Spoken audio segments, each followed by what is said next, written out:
Hello, Internet.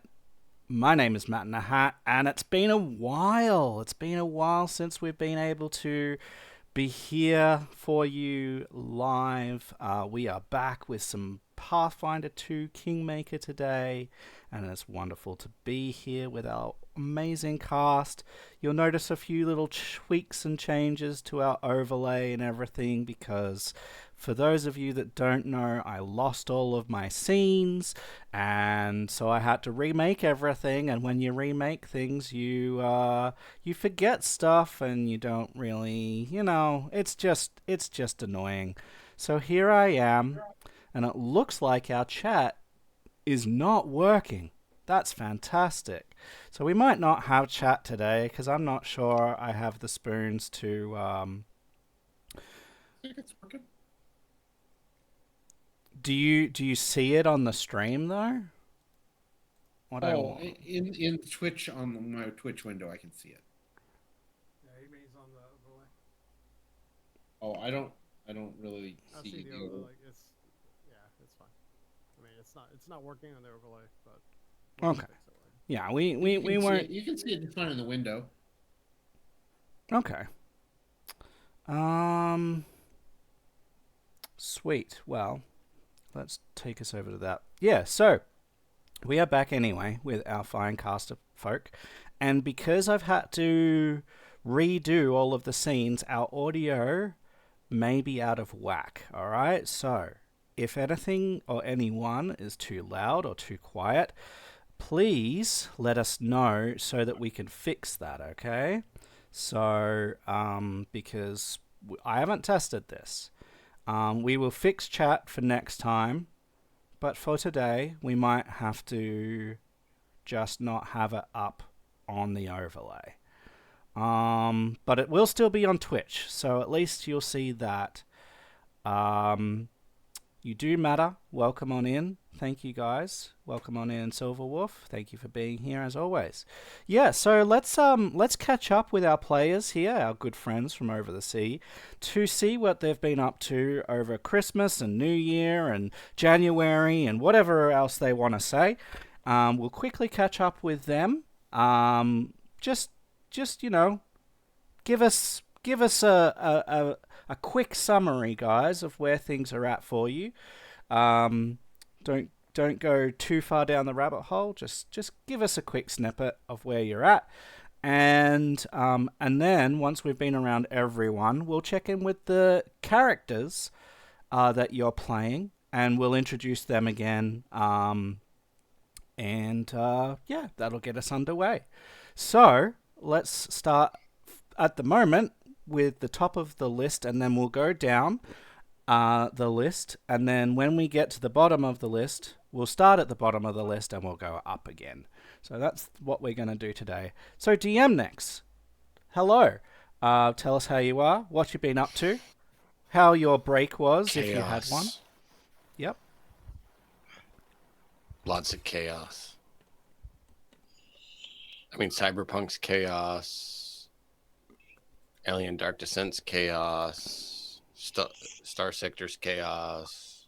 Children are chaos. So a lot of chaos. I was waiting for the kids. What is darkness? Having kids step on your broken toe, chaos. Oh. You know, it's great fun. But yeah, looking forward to our plan for Thursday, and glad we got Kingmaker going. Trying to figure out the Death Watch campaign, as apparently there's no good system for it in Foundry. Boo. So yeah, we'll see what we can do. Could build it in this.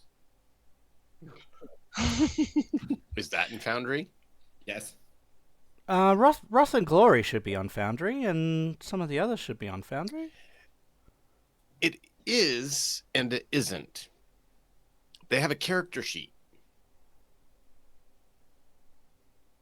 Let me That's it. investigate that for you, okay? Because I reckon there might be something out there. So let me have a look. But Okay. awesome. Yes. So there might be somewhere down the track a thing which is a Death Watch thing. So Tell us. I looked just so you know. I looked at Dune, Wrath and Glory, Fallout, 2D20. Those all have like just a character sheet, no actual rules or details. You have to buy not the even a Modifius compendium. ones from Modifius. They have them, but you have to buy them from Modifius's website. Okay.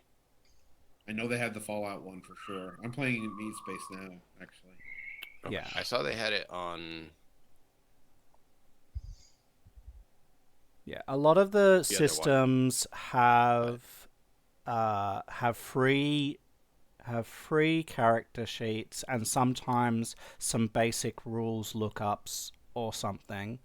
And a lot of them have paid like all the things ones as well. So Yeah. let me have a look. I'll see what I can find for you. There might be something else that we can look at. Yep. But yeah. But yeah, Dune, that's cool. So Dune, Star Trek and Fallout can all be bought on the Modifius site for VTs. mhm. Which might be a good idea Yep. anyway, eventually. Cool. So this Death Watch idea, are you willing to share any more details as to what that's about? That it might be It's a coming up. Death Watch campaign where you play as members of the Death Watch. I haven't picked the sector yet or any details, but it's going to be a Death Watch squad, which Death Watch is 40k Space Marines who are selected from all different chapters, and they fight Xenos. Awesome.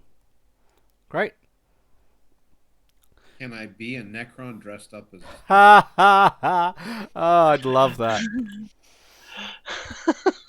God. That sounds fantastic. Necrons are great. Thank you. It's good to hear from you again.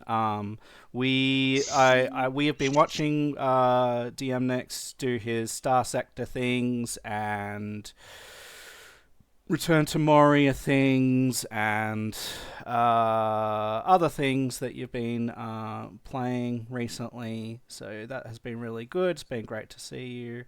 And we're looking forward to that. At the end of the stream, we'll advertise what's coming up on this channel and on DMNix's channel as well. And maybe, I don't know, maybe a little bit longer, maybe on Mixed Nuts channel. We'll see how he goes with his stuff. But let's check in with Mixed Nuts and see what's going on with him and why we've got a delay and what's going on and what his plans are. Mixed Nuts. Well, I mean, we will see on when streaming actually happens again. I have progressed onto the unpacking stage of the move and trying to get like shelves and all of the various accoutrement furniture and things that we need for beyond. I don't want stuff stored in boxes anymore, and it can't just be piled on shit. So we're trying to actually make this move reasonable. Yeah.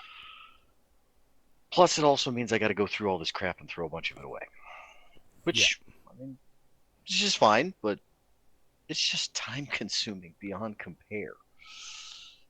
You should do the. I don't know. Is it Marie Kondo? The Marie Kondo method, where like if you haven't used it within like the last 3 months, you just throw it away. No. No. That will not happen. Do you know how much old role-playing game notes and stuff I would throw away that I could use for other things still? No. But I am still trying to figure out where I'm going to end up trying to hit at least one day a week where I can actually just put that to streaming during the afternoon. Mm-hmm. I don't know when that's exactly going to be. I am hoping to maybe make it like a Thursday afternoon, from the time that my wife gets home I get her home from work until it's time for me to go to bed, which 3-4 hours is nothing in comparison to what I had been doing before once a week. I was doing that every day for months on end. I kind of burnt myself a bit on that. I'm not doing that to myself again, though. So we'll see. Beyond that, I've been having a great time with the writing that I've been doing, and I'm glad to be back to these campaigns, both Cyberpunk and this one. Awesome. It's great to have you. And we wish you all the best with all of your endeavors on this new property and all of the stuff that's going on there to that development. So it sounds like a very exciting project, and we're very happy for you that you are happy. So that's wonderful. Lots to do. Yes, Lots to always keep me lots to do. busy. And we'll go over to Azriel. What's been going on? How are you? Where are you at? So I know it's like I drone on like a drum. More so Oh, I have a problem. shocking. I have a problem. Yes, yes, you do. And I've even so I'm at 11 out of 13 characters on Oh, the NA boy. side, and I've I've moved over to the EU side and started. What are making you characters. doing?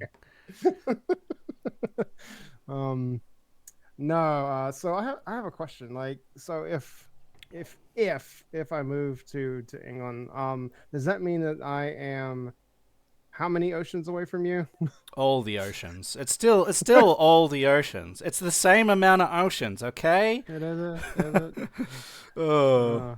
Is it 2 oceans or is it like 1 ocean? It's all the oceans. It's still across the other side of the world. Yeah, It's just it is. So this game would be it would start at 1 it would start at like 1 a.m. for me and go to like 5 a.m.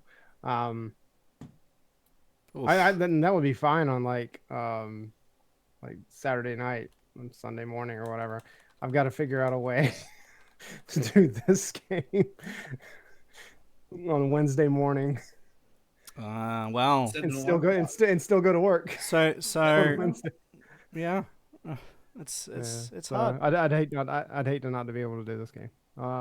But no, it's like that's the major life decision right now is if we're gonna move to Yeah. England. The non-major decision is we have a I don't know most of you know that we have another like a third kid now in our house. Yeah. Yeah, that's fun. Very He's exciting. actually better behaved than the other two. He can't talk yet. He's 6 and he can't talk yet. So he's autistic level 3. But he can communicate and he follows instructions. Like the other morning I was like, okay, sit up, and he sat right up. Nice. So we're working through speech therapy and we'll get there. Anyway, Great. Well, good to hear from you. along we go. And Thank you. finally, Malkov, how are you? Where are things at for you? What's going on? Oh, all right. Been playing a little bit of Civ 7. Shadows of Lucklin expansion dropped for EQ on the Hero's Journey server. Nice. Just picked up a game about digging a hole today. Yeah.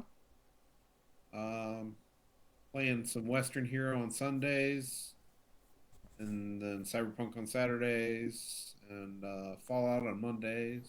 Wow. You got a lot going on too. Yeah, and I still have a hero game that I want to run at some point. I just haven't found very many people who are interested yet. Okay. Oh, I mean, it sounds cool to me. All right. Well, it's great to catch up with you all again and have you all back on stream here again, and hopefully all of our sound and everything is all in a line. Please, guys, if you find that any of us are too low or too high or anything like that, let us know, because I've had to redo all my scenes. So this will definitely be our test, so please let us know. As to myself,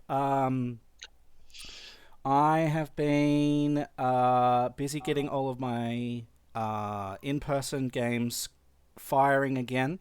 So I have a Monday night campaign, which I've written, a Tuesday night campaign, which I've written. I've got this on my Wednesday day. I've got a game session with one of my friends of a Wednesday night. I've got Friday day, which will be with DM Next, which we'll be doing some Neverwinter Nights 2. We'll talk a little bit about that. Every second Friday, because I am not completely, self ambushing and destructive, every second Friday, I'm doing a beginner box Pathfinder 2 campaign that's going to branch out from Otari and around Otari and do stuff like that. And then, obviously, we have Cyberpunk on my Sunday. So, I'm a busy boy. And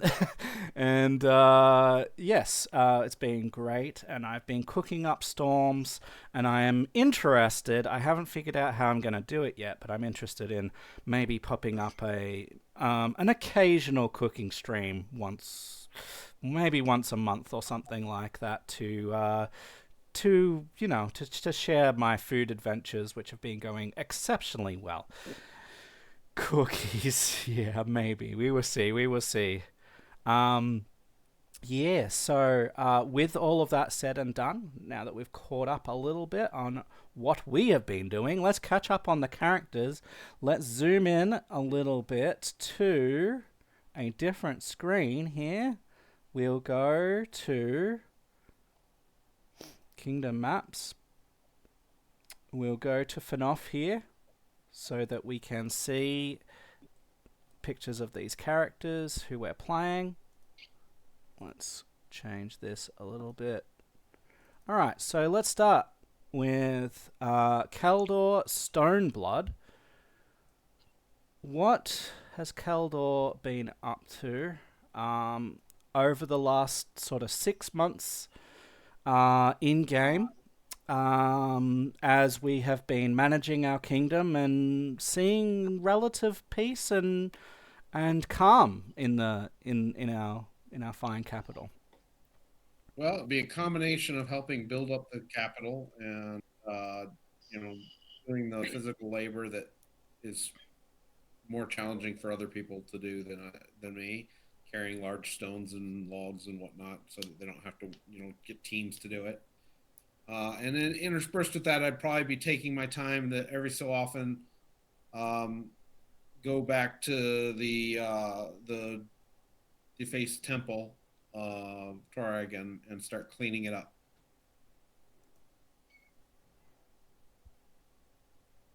You have definitely been making progress. I will do some work on that later. We will come back to that, but that is awesome. Been working hard.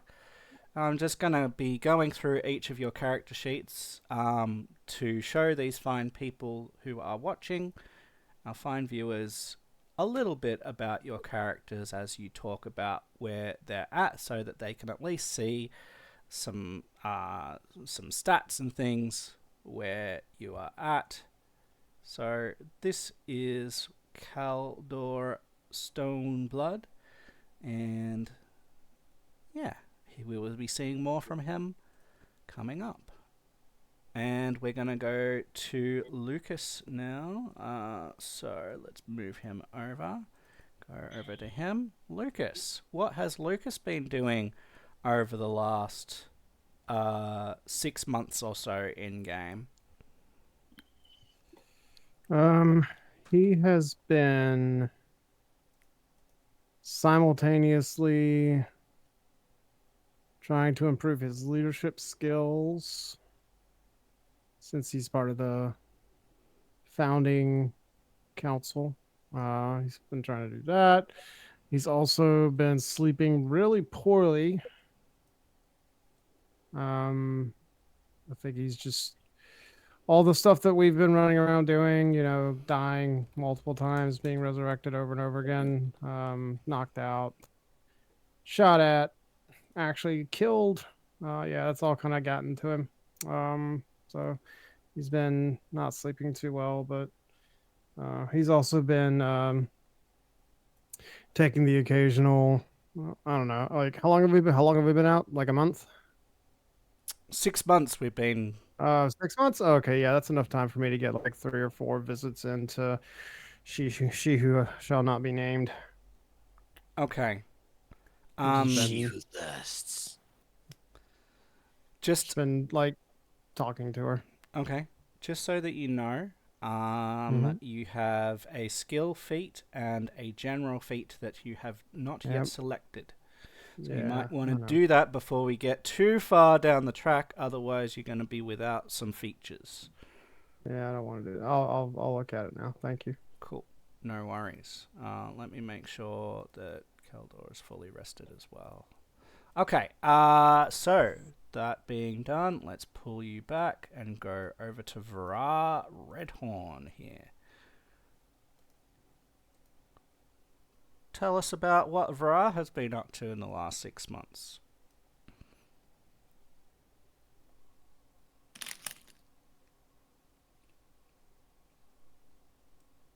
I don't hear you at the moment. Not There we go. Sorry about that.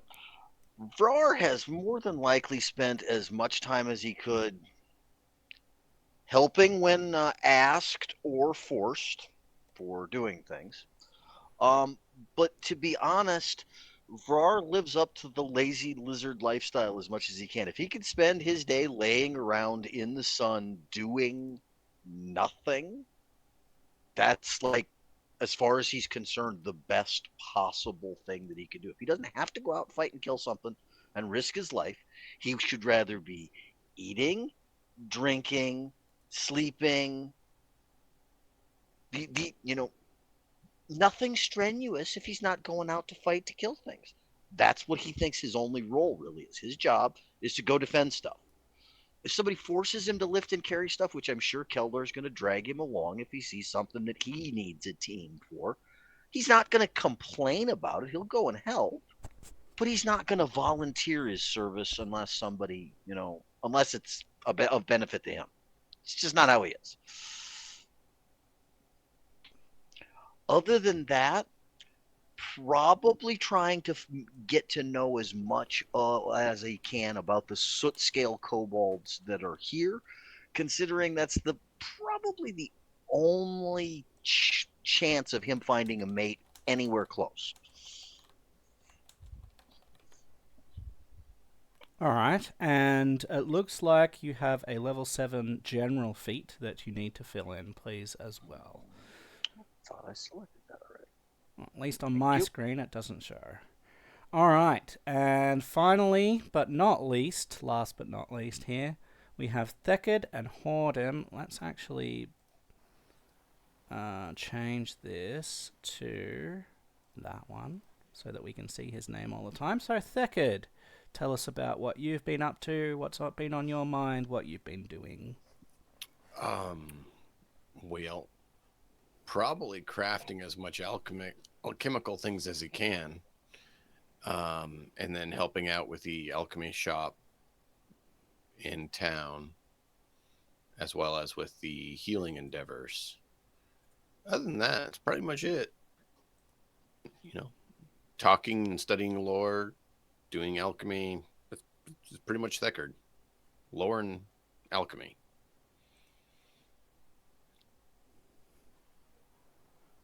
Don't think there's much of a good library yet here in town, though, so Not really. hard to come by some lore. So he'll spend some of the times seeking information from people via, narrative.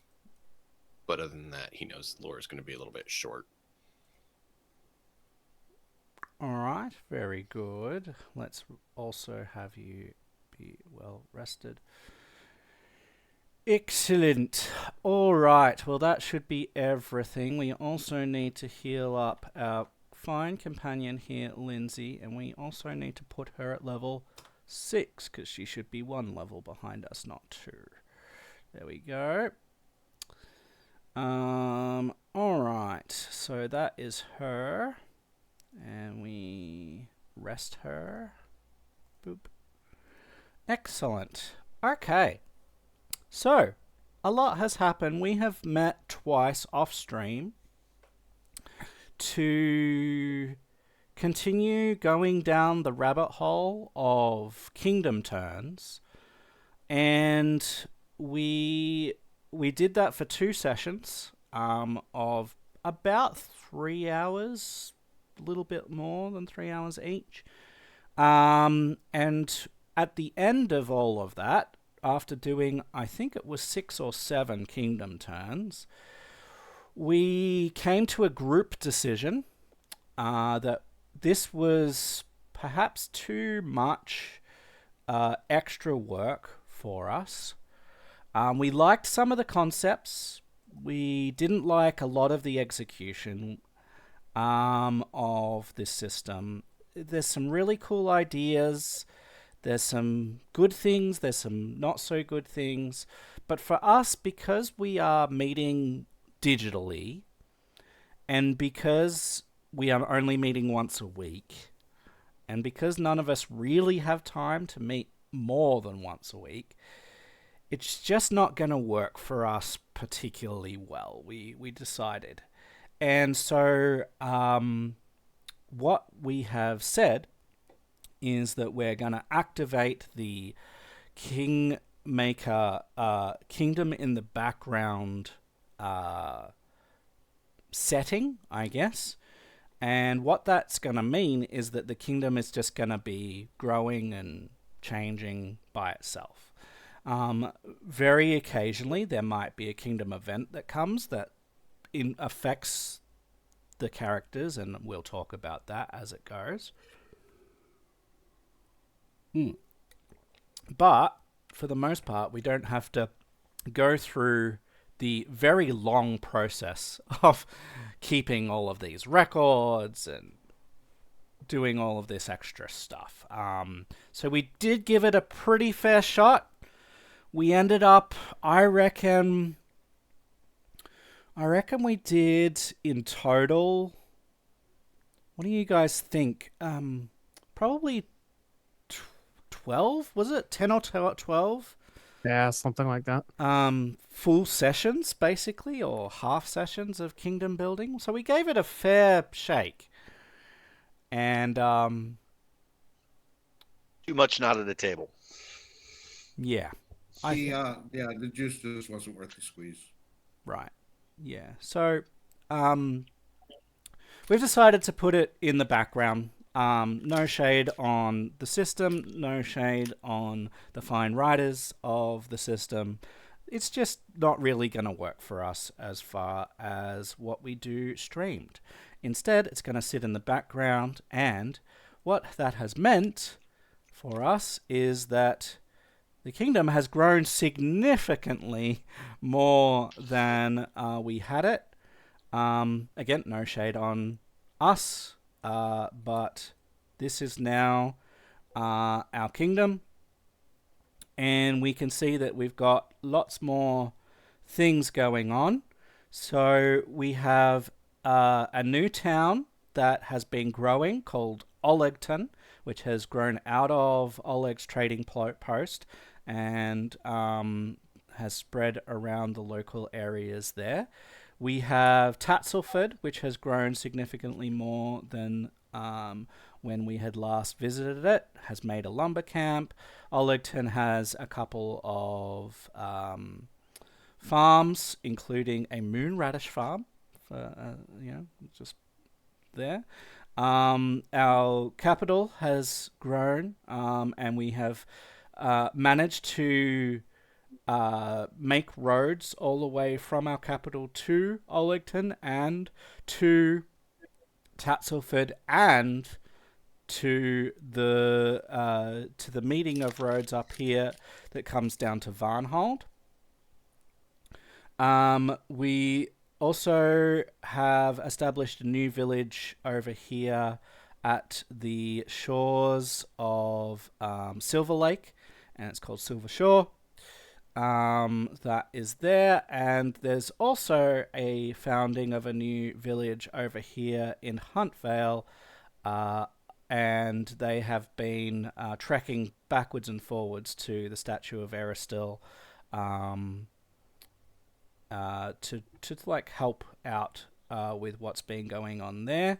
And so the hexes here are likely to be claimed and cleared very, very soon, as they have been trekking down that way, and then a road will connect those as well. So that's kind of what's going on in the kingdom. To give you There's one other thing. Yeah. There's a foot-walked road or path from 617 down to 915 that's been made surely through obstinance. A single dwarf just carrying heavy stones and lumber down there to fix up the. All right. So, which Or- way would you want to go? Like, so that we can sort of like look at that. Would I you think want we to? could take out the side tree. Well, I mean that's level 4 at this point, so we can just say that we sent people to do that, and they can do that. Oh, okay, fair enough. Yeah. So what we have effectively is where are we? Why is But that? then there's also that that place to the west of it, the that keep. We didn't really explore that keep. No, keep trying to trap us. That place was terrible. So I've never been there. let's. I only heard stories about it from Lucas and Reskin and Arnold. This spot, as far as that goes, I thought that was the one that we came back with after we had done this. This was the one that me and you were in these two characters. I Did thought. we? Did we Yeah. do that? Oh, Because okay. because the scythe tree's what I mean. We went down to the scythe tree, and that scythe tree's what ate us. No. It ate me the first time. Then we went back up. When we came back down, we never went back down in that direction until we came back down there as the group that we are now. Is what I'm saying.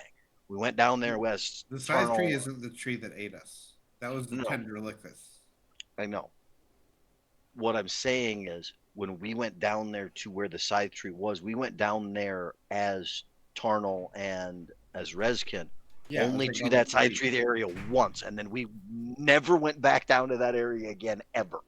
So I don't think we explored the hex beyond there at that point with them. I think we went down there when we were going with these characters down Well, to we I did think for it was. the we reconnoitered south of there with the noose group. Then Just give me a second, guys. I No worries. just talk amongst yourselves. Yeah, you're good. But I think we should go check out that Forgotten Keep and see if we can clear it.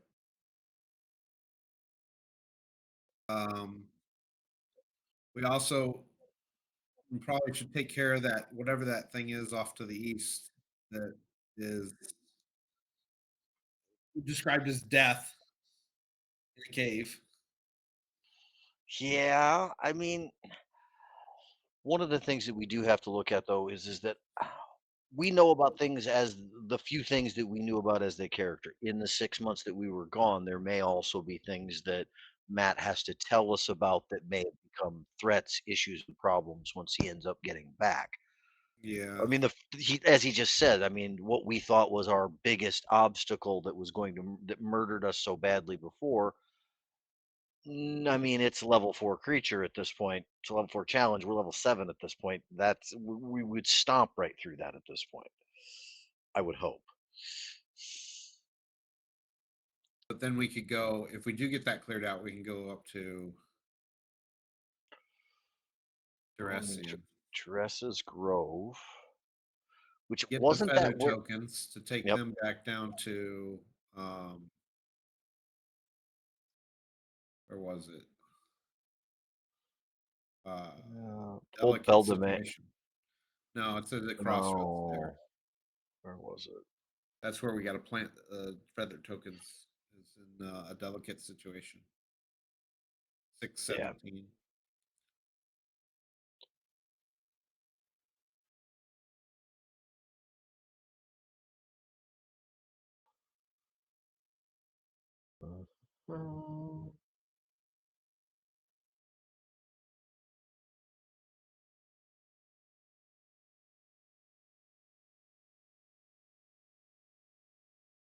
Okay, cool.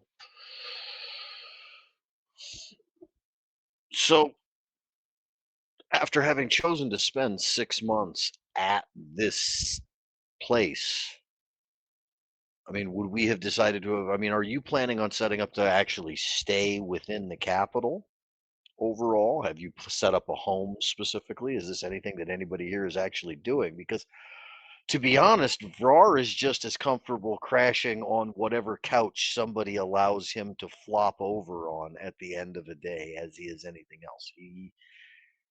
doesn't care about those kind of things. Sleeping on a hearth in a common room is just as common, is likely for him as it is, anything else.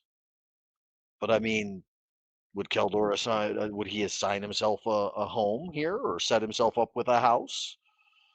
Um, most Because I likely mean, would we are try to more take a bed in prominent the people. barracks, honestly. Right? But I would spend a lot of time in that 6 months traipsing back and forth to the temple. You're more concerned with the temple. Got it. Yeah.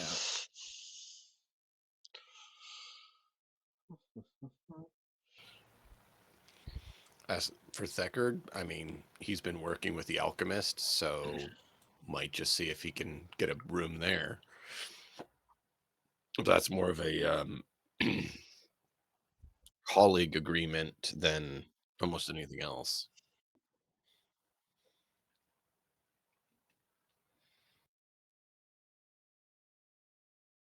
But yeah, Kaldar actually does have specialty crafting in both blacksmithing and stone masonry.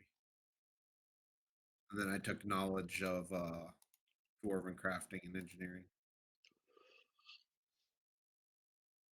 Construction and engineering, sorry. Well, I took my level 7 feat, What'd you take?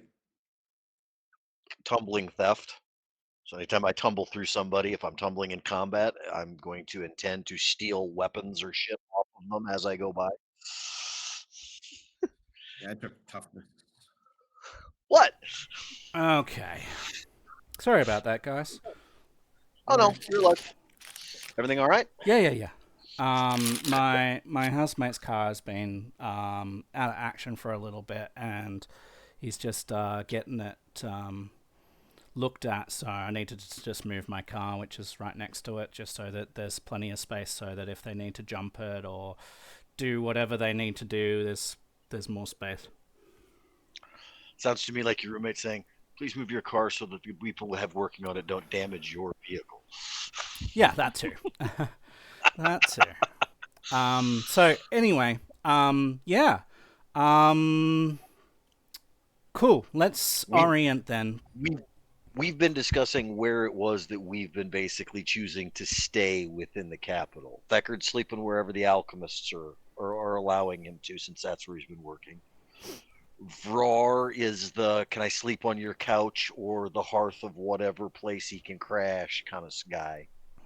And Thekard, and Keldor said bed in the barracks. He spent way more time walking back and forth than anything else. So I've put a dotted road path between those hexes for you, and we will solidify that over time as things progress. So thank you guys for participating in that. And let's catch up now to the story beats that has happened over the last 6 months as things in the capital and in the surrounding areas have progressed a little bit, and then orient us back to our characters and what sort of story we're telling and where the campaign's going. All right, and so something that we agreed to as part of our kingdom turns when we met together is that we agreed with the lizard folk down here at the lair of the Lizard King that has been renamed actually to Stisshak's Legacy. So down here at Stisshak's Legacy, we agreed that we would visit the Lizard King and speak with him about potential, alliance and trade and all sorts of things. And we came to an agreement that we would honor the spirit of Stisshak to the point where, at least, we would lend the spirit of Stisshak a modicum of respect. Okay. Not that we would worship said figure or otherwise, but so at least that we would try and be respectful. And so what I want us to do is to orient ourselves to another of these meetings. So you are meeting with Veskit, the leader of the lizard folk of Stisshak's legacy, and he has, as you have experienced during our kingdom turns, helped you and helped us to establish a trade agreement, I believe, is what we have going with them. And he has called upon you as characters to come and see him and to talk with him about some issues that have been going on around his area. And so we have travelled the short distance to Stisshak's legacy to meet with Veskit, the leader of the lizard folk. Probably following a pretty good chunk of that path that you ended up trekking to get there. Probably. It's right down there to the far south, isn't it? Yeah. Yeah. Are you saying this is at the end of that 6 months? Yes. Okay. Yes. So the day. Where are we?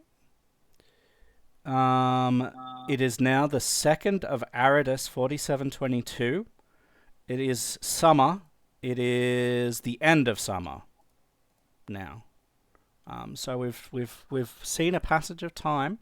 It's the 2nd, which is a Tuesday, or Toil Day, as it's called in Galarian. And we know that in about a week there's going to be a new moon. It's foreseen about the Wednesday of next week. So we're coming up towards that. But it's on a Tuesday. We've travelled down to Stisshak's legacy, and we are meeting with the leader of the lizard folk, Veskit. Is their village right on the lake? It is more on the river marshland. It's kind of on a little island. It's not as big as this island over here, but it's we on a could little. set up a passage or trade route on the water. Yes. Okay. So that's something that you could discuss with them. Yes, welcome. Adventurers from Fenoff, capital of Dandin. As you by now know very well, I am Veskit, leader of the lizard folk. And I have summoned you here to discuss some important matters.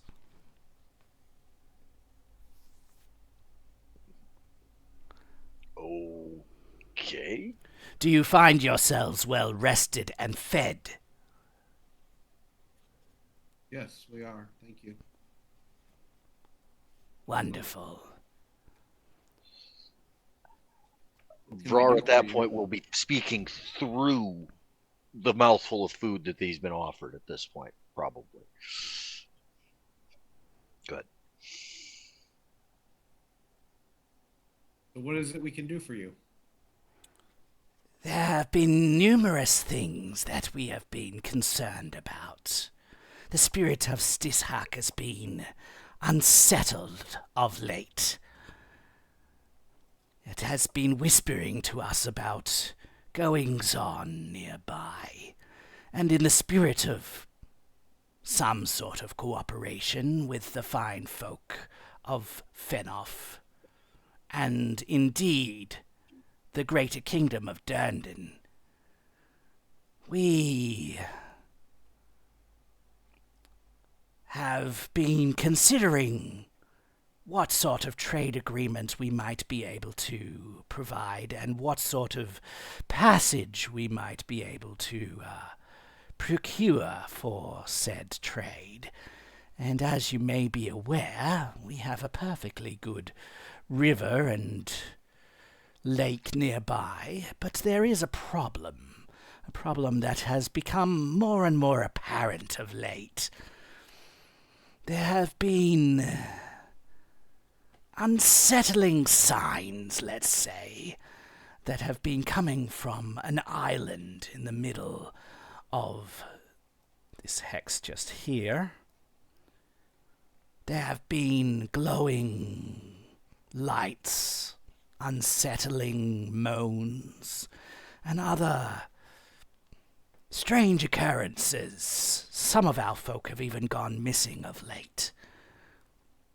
And we believe that Stisshak has whispered to us that perhaps it might be because of whatever is going on over there. As you know, our numbers dwindled quite significantly. They have since begun to stabilize. But it might behoove you to investigate this before settling on a river and lake passage for our trade route. And such an effort of goodwill towards our kind, and perhaps even information as to where our folk have gone, will appease the great Stisshak and ourselves. Okay, we can check that out for you. Do you have a boat available that we could use? I am sure we can make something available for you.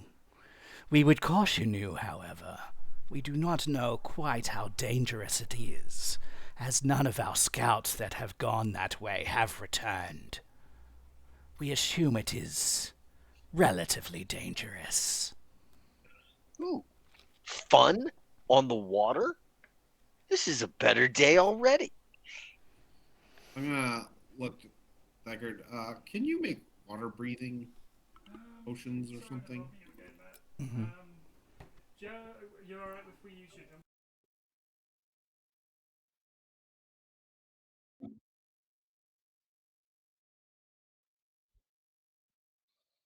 Sorry. What was the question? I was asking Deckard if he could make water breathing potions. I think he's checking. I mean, I can't breathe water, but I have a swim speed, so I'm not quite so worried about it. I do not, and I am encased in metal. Yeah, I know. Notice, I mean, if Keldor had ever been, kind of haughty or rude, which he's never been to Vrar probably would have just given him a bunch of shit about going out on the water. As it is, he's like, no, that looks like a death trap for him. By the looks of it, perhaps DM Nix can confirm this later, but by the looks of it, it seems to me that he wouldn't be able to do so as part of his normal, alchemy per day things, because this isn't an alchemical thing. However, he might be able to use... You mean? Crafting a boat? No, water breathing. Water breathing. Let me... It looks like a magical potion, not an alchemical potion. It looks like it's actually a magic item rather than an alchemical water potion. Breathing is. I'd So have to get magic crafting. he would have to get magic crafting to do that. Okay. Which I considered it. I don't think I took it yet. Is there any kind of alchemical thing that might make it so that you can hold your breath longer? Well, let me look. See if there's anything that might be able to assist with that would be useful.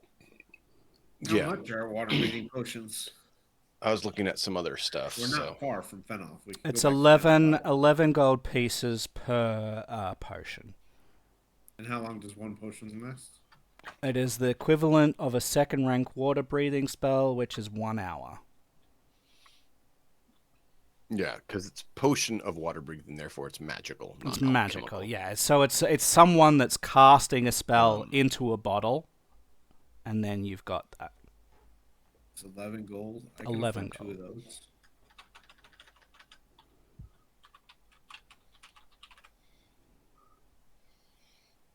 Yeah, I can afford 2 of those.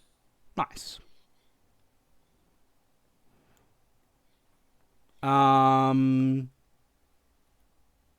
As to this, if you like, and agree with this request from the lizard folk, they will provide each party member 1, and that means maybe you only have to buy 1 more, or maybe you buy 2 more just in case. But each of you will get 1 water breathing potion. I will disseminate those now.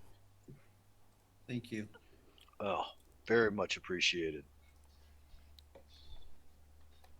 So he is going to listen to the spirit of Stisshak, and they are going to brew some potions of water breathing. Now, these have been made by lizard folk, so they're a little more pungent than typical water breathing potions. However, their effect is the same. So 1 for Kaldor.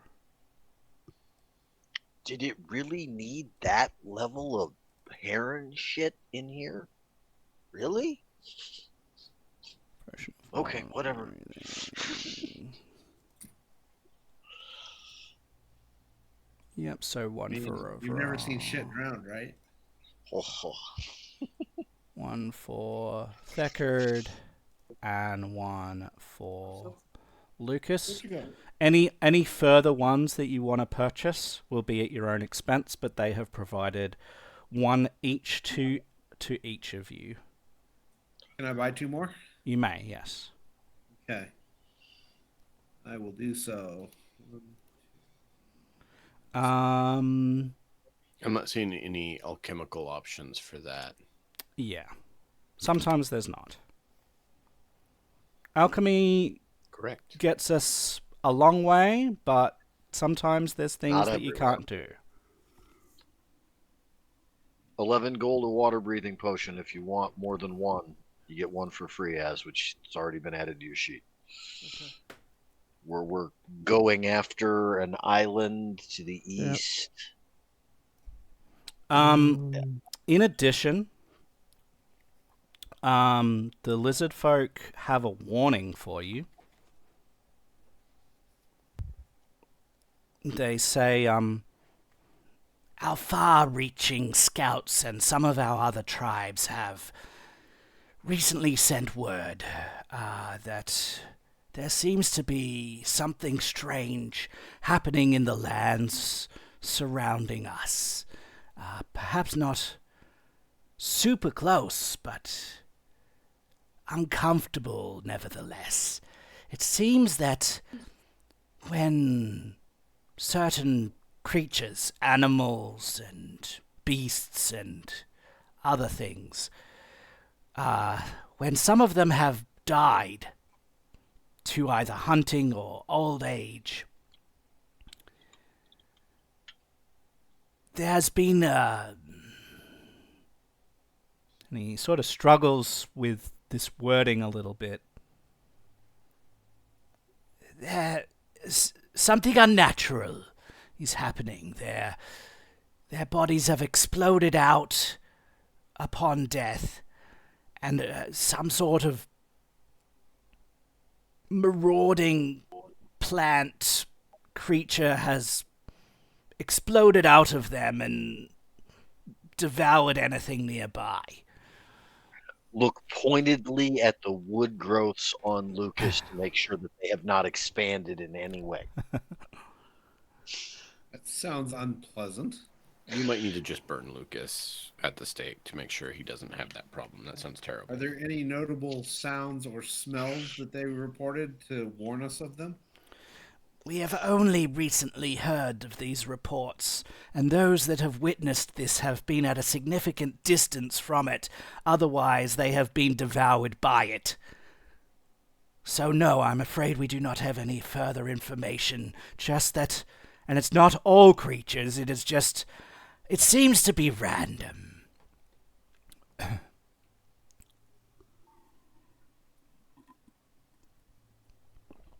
Yes, Jenkins.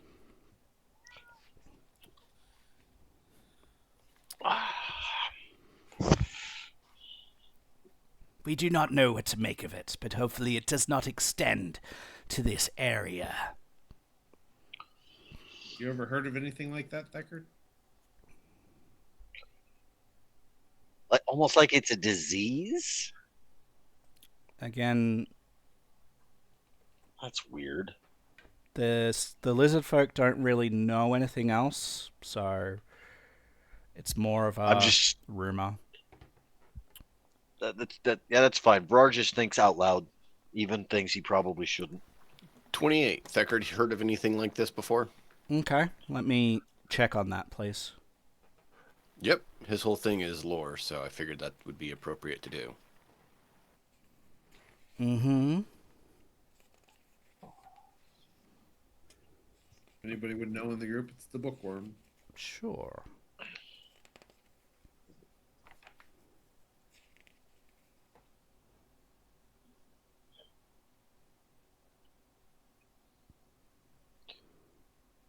It's Kitty Jenkins.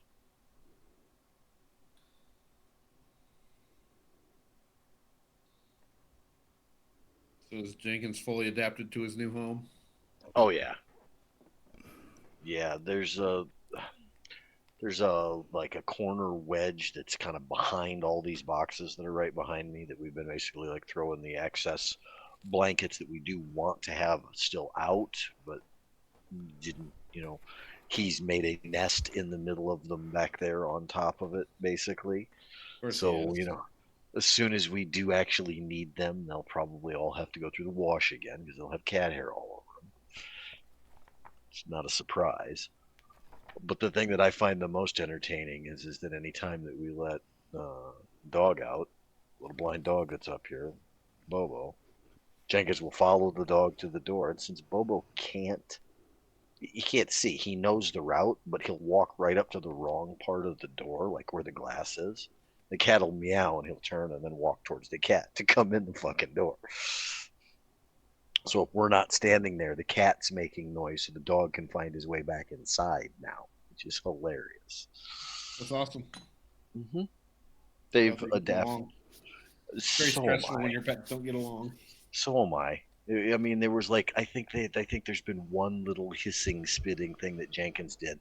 That's because he kind of panicked, and beyond that, it was he realized that once he realized the dog couldn't see, no longer considered him a threat in any way, shape, or form. Okay, so in answer to Thekked's Lore Master check, you don't know what this is yet, but you have heard whispers recently in your studies that there have been unnatural events cited and that research sites have been erected to study this unnatural occurrence. You know of one such research site because scouts that traveled to Silvershore told the people of Fenoff about it. They also said that the people of Silvershore have had a lot of trouble recently with monsters that might have something to do with this. The research site that has been erected is here in KL7, which is out of our range right now, but you believe that there have been some folk, at least there are rumors of folk who have been who have started an investigation about this in KL7 here.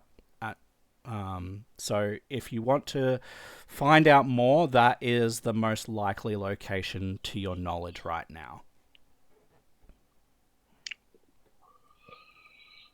I think that's number Okay. 2 on the list. So it's more of a long-term like research point, like growing investigation than a just I've got the knowledge.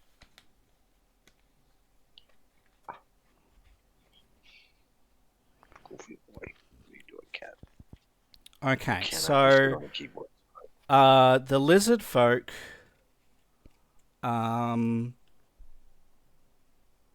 say as they're starting to wrap up things, obviously you can interject if there's anything you want to ask of them, or any other information you want to try and glean from them, you can. But they're looking to wrap up this meeting sometime soon. They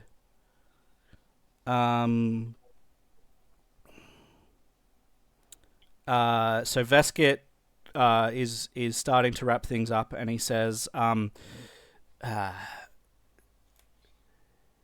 It has been most beneficial that the trolls of Haguka's stronghold have met their demise.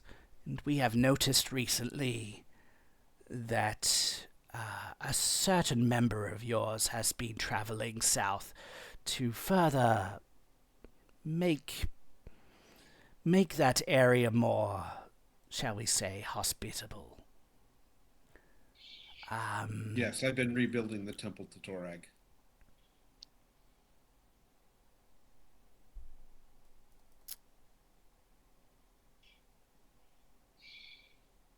We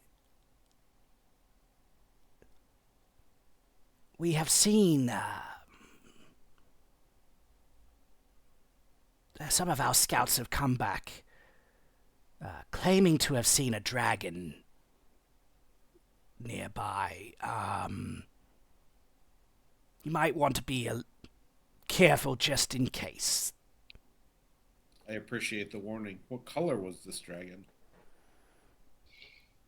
There have been mixed reports, but many claim to have seen fire.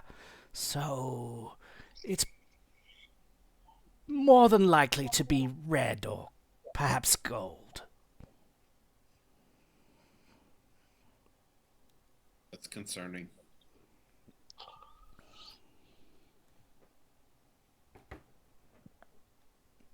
It's a dragon. What's the problem?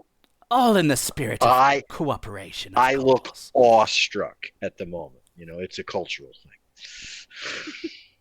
all right, so is there anything that your characters would like to talk to Veskit or his folk about, or is there anything that you would like to do while you are here in their village, Stisshak's legacy, please?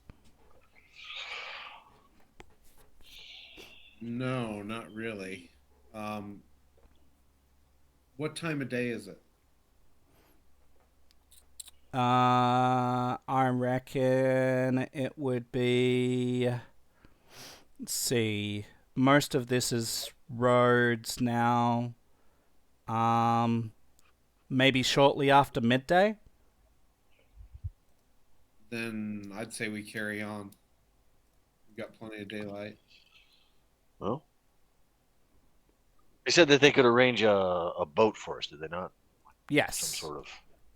Yes, they can. Boat would be good. It's gonna probably take a little bit to get something big enough to hold all of you. It's not something that they usually do. They usually make one-person canoes, but they could do. So they ask you. They say if you want one-person canoes, they can provide them now. If you want something that is big enough to hold all of you, that's gonna take probably fine, right? 3 or 4 days. I think canoes should be fine. Canoe probably only holds 2. No, So they're we get single to it. person vessels. Oh, Single person, canoes. single person canoes. Yeah. They loan us what, 3 of them? Because Vrar will just swim. I'm gonna swim. Yeah, I have no intention of. They're using a happy to canoe. loan you 3, yeah. And Vrar can just push Lucas's so that Lucas actually gets there. Well, I mean, it is an athletics check. You never know. Yeah, but yeah, no, it's yeah. Like I said, I'm gonna swim. Okay. So, anything else you want to ask them or do here, then?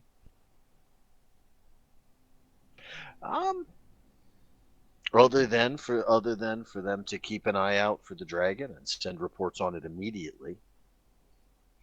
Of course, of course. That's the one bit of news Vrar's actually interested in. All of you that are paying attention to Veskit here, could you make me perception checks, please?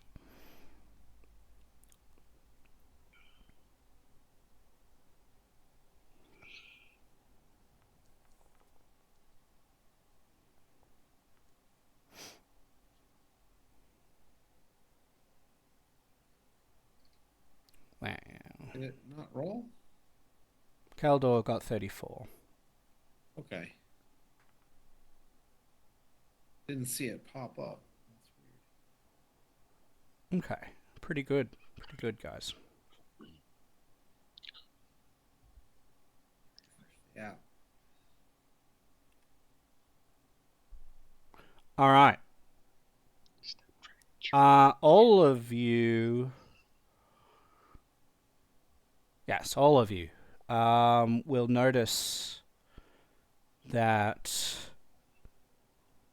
Veskit's eyes keep on darting back and forth to a shrine in the town, in the village where he lives. And it seems to you, reading his body language, sensing his motive, that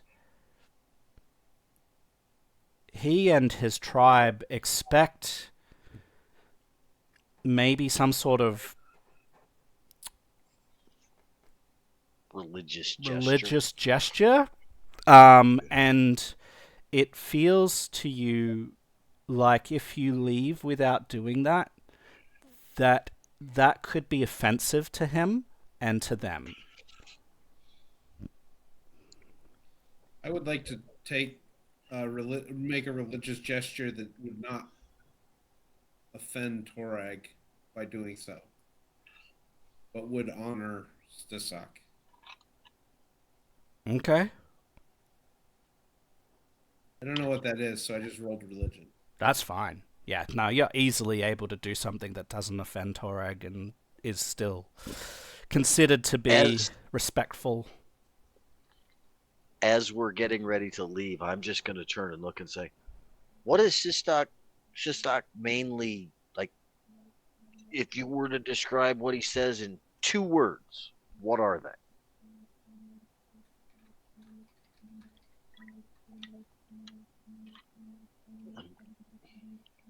Are you asking me or are you asking the lizard? Oh no, I'm asking the lizard folk. I'm asking Stisshak before we leave the room. He thinks a minute, and he's having a real hard time putting it into two words. Okay, but what he will say is this: Can I Stisshak, roll a lore check and see if Thekard knows to help? Sure. What he says is, Stisshak, ancient lizard folk king. That's 3. Sorry.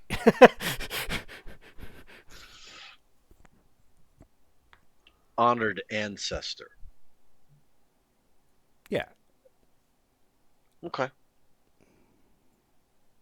And the only thing that I will say is I'll just walk over to the shrine when Keldor goes to do his and says, honored ancestor. We all have those, and they should all be paid attention to. and I'm going to walk off because that's as close as Vrar gets to being religious. Thekard, with your lore master about this, it seems that these, rightfully or wrongfully, you don't know which right now because you've never met this spirit, right? But rightfully or wrongfully, they are revering a spirit of a lizard folk hero, an ancient lizard folk hero from the past. And it seems, based on how these people, these lizard folk live, how they speak, what they aim for, this spirit seems to be encouraging them to, or urging them to seek glory. You can establish this because the last time you were here, they were mostly quietish, but in the last 6 months or so, there are like war fortifications or fortifications all around the area.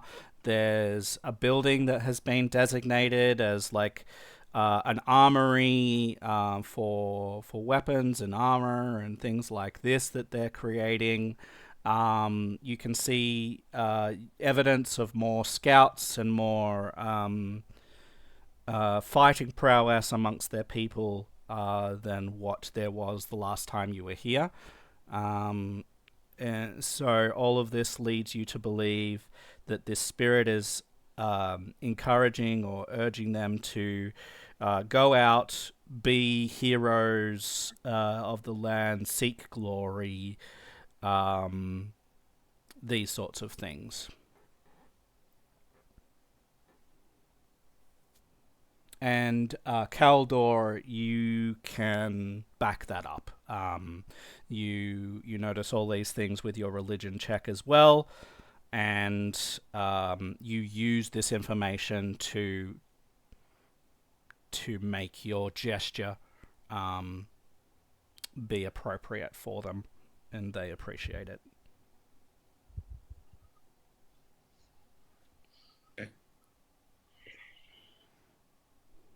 Well, good. I'm glad we caught up on that before we walked off and, pissed off our allies.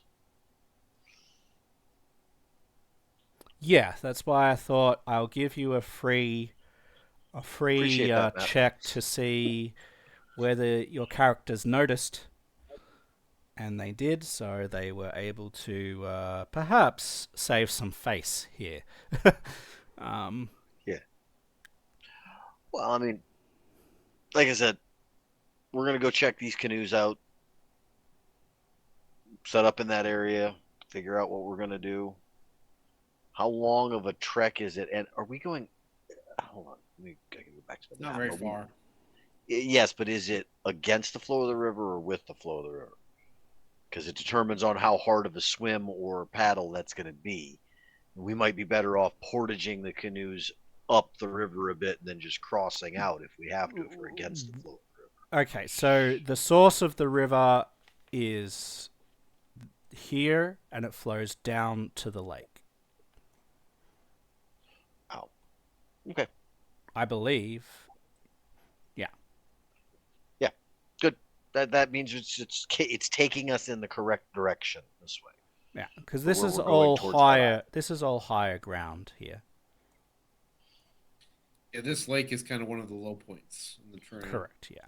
So all of these rivers that are coming down are all All they're all draining the lake. draining into the lake. Yeah. Cool. All right. So off from here to the shoreline and check the canoes. Yeah. So they're very simple. They're basically trunks of trees that have been hollowed out. Simple dugout canoes. Got it. Yep. It's basic as you can get, but they are solid because they're trunks of trees that have been dug out. So maybe we like walk over to here-ish and then take the canoes, or should we just get in them and ride? I just take the current and just ride the current as far as that goes for that. Okay. Okay, Is what I would suggest.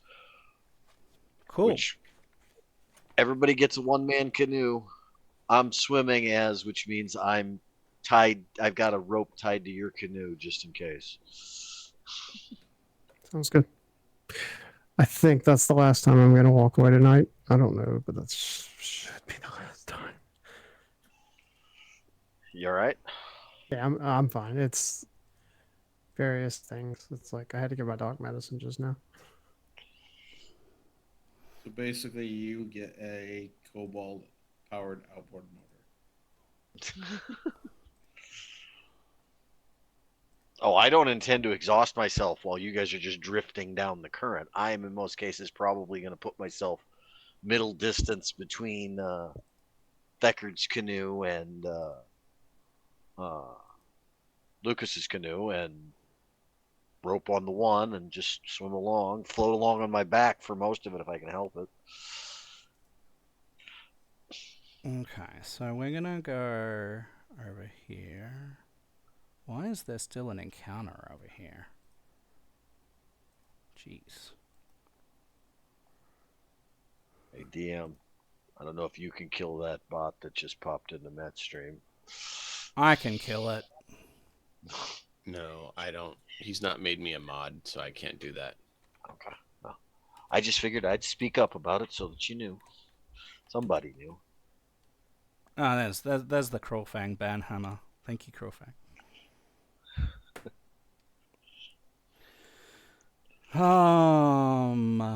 So I need to let's reveal. Okay, so we need to copy all of you guys. We need to. Okay, so gonna view this, and we're gonna put you down here. Why is that glowing?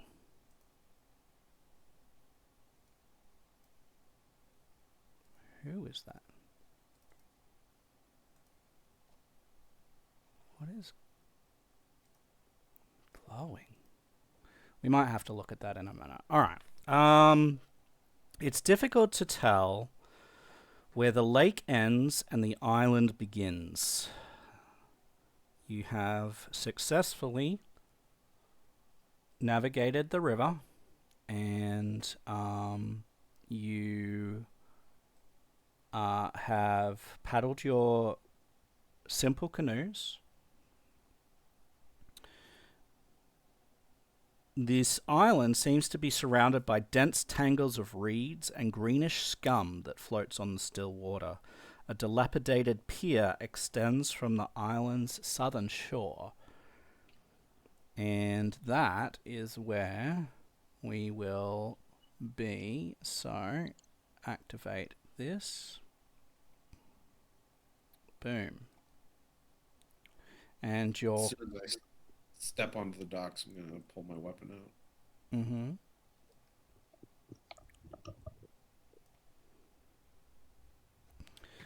Okay, and so you see all about you in the water.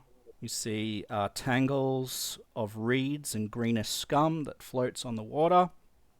You see this dilapidated pier, and give me a second here.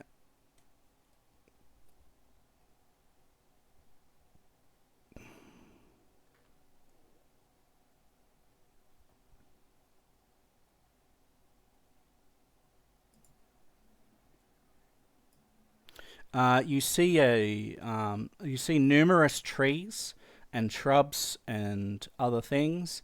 So you see a tree here, and then all along here, various locations, trees that are obscuring your view.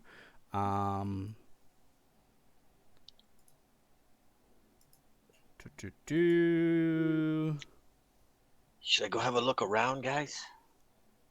Please. Cautiously. There's Yes. supernatural things here. We have no idea what we're up against.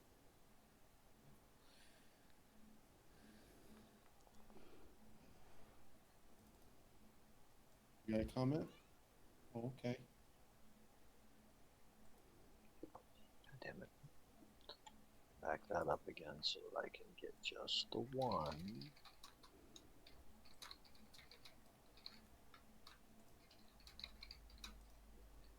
There. 2.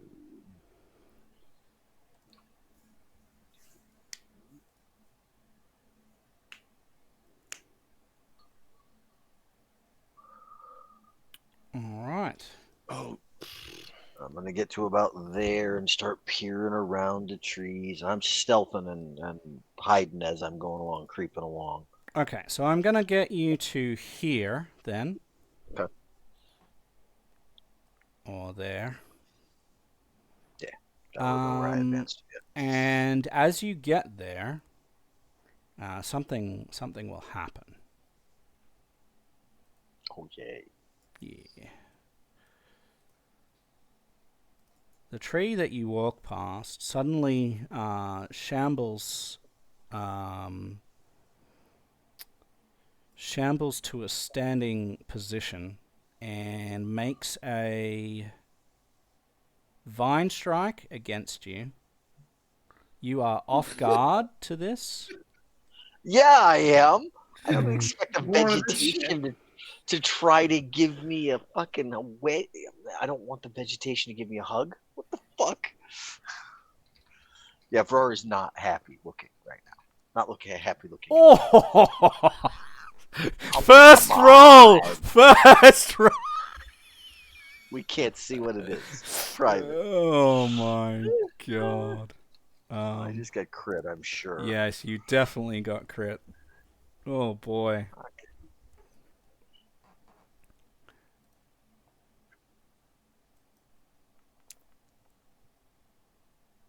There's the damage for that. Oh boy. Alright, so now that it's hit you, it becomes visible. And It's a big one. it will now roll initiative, and all of you may roll initiative. Yay! Fight, fight, fight. Oof, it did not do great. Not exactly what I was looking for. Like nat 20, like the initiative on a nat 20 on an initiative is.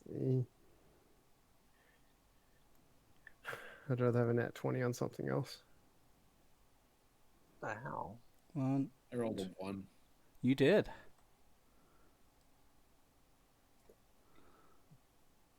And it's. You're a It hardy says boy. that- It's all right. It says that I've already rolled initiative, yet it does not show me on my Foundry the initiative roll. Yeah, I It had to shows refresh. I had to refresh. It wasn't showing my dice rolls. I just Yep, okay. need Thickard by the looks.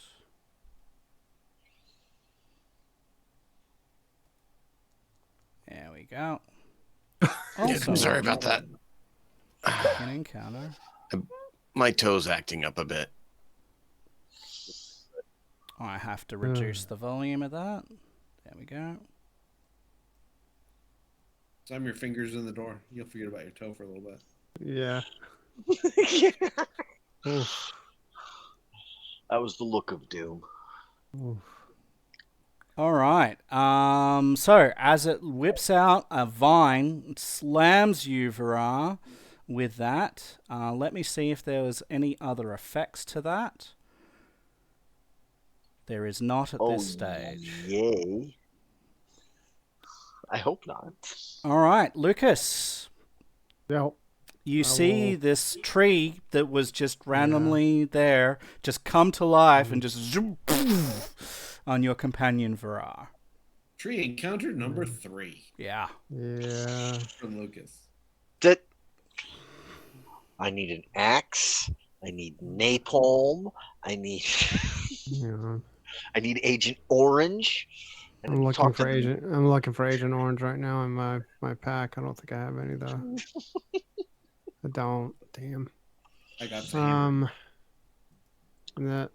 I mean, is piercing gonna actually help? Because that's all I can do. I might as well try. So in let's the do. attempt. Yeah. There you Let's go. do it. So that's what you're seeing there. Yeah. How do I do Lovely this? thing. Jesus. Crap. Where is it? Damn it. How do I do this? Sorry. All right. I think I got it. I got it. Composite longbow. Roll. Don't forget your. I forgot it. It's okay. I'll use it next time. Hey, you hit. Nice. Okay. See how much it takes. Let's see. Barely injured. Okay. Let's do it. So can I do the am I allowed to do the stratagem after the first attack roll or no? Just an action. It's just an Okay. action. Alrighty. Let's do that then. Where's the shit? Okay, there it What is. is it doing? Where'd it go? What did I do? I hit use. I gotta pop this back in, I think. Damn. Sorry. Use. There we go. Apply effect. All right. Okay. Probably will miss. Let's map. Yeah. Yep. And we'll map one more time. No, that's 3 actions. The stratagem's free. It's not because it's not part of your. It's not part of your stratagem right now. You haven't devised your what Okay. your My bad. lead Yep. is right now. Fair This point. is brand new. Thank you. Fair point. Yeah, you gotta make your lead. I understand. Sorry. We about that. haven't Go played for it. for a while, so we got to get back into these Yep. good routines. We do. Yep. So it is the Shambler's turn, and well, the Shambler is fixed right now on Virar. Sorry, Virar, but you at least are not off guard anymore to it. Now, just a second before you do it. There we go. I had to get the When instantaneous you roll rage, initiative, yeah. Yeah, I had to get that into effect before you did whatever you were going to do first. There you go. I'm good. Then you can flank it.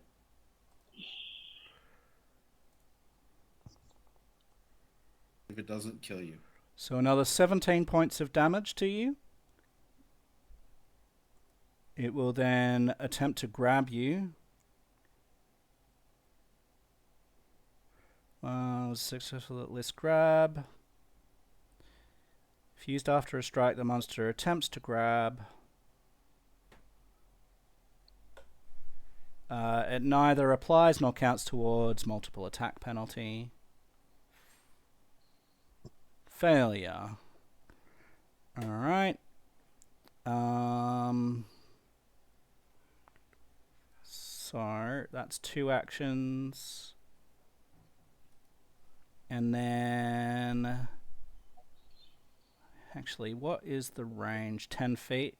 I'm actually going to make the vine attack against Keldor as well. That first one, which will hit him. And this will be the damage for that. Whack, whack, and that's the end of his turn, or its turn. Virar, been hit a couple of times with this vine lash. The creature is looming above you and seems to be very hungry. Well, I'm going to take the one reposition the 5 foot there, so I don't, as my first action, so I don't take attacks of opportunity, and then I'm going to strike this thing twice, hopefully.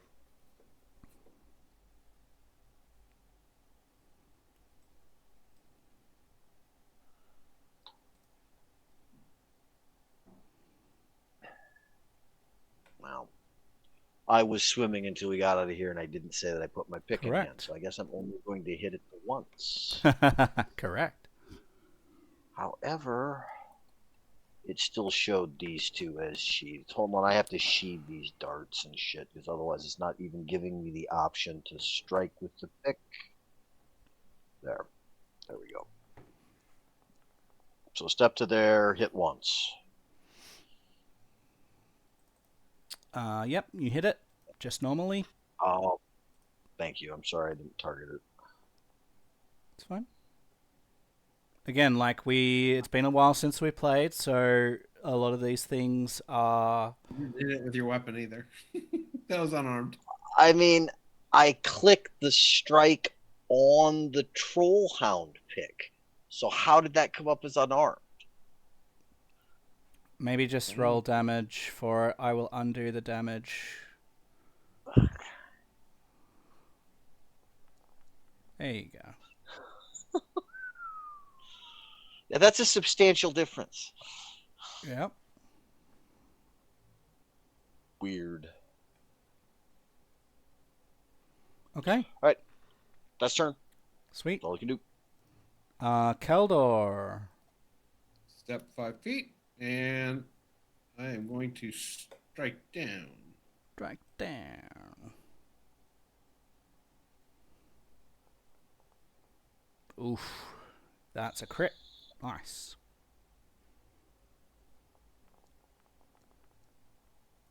Oh, the damage. Oh, yeah, look at that.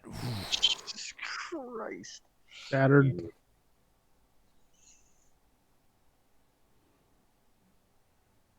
So it's going to possibly be deafened and knocked down. Fortitude save. Yep. This is for the deafened. So succeed on that. And then fortitude save on the prone. Also critical succeed on that. And then my athletics check because of the strike down.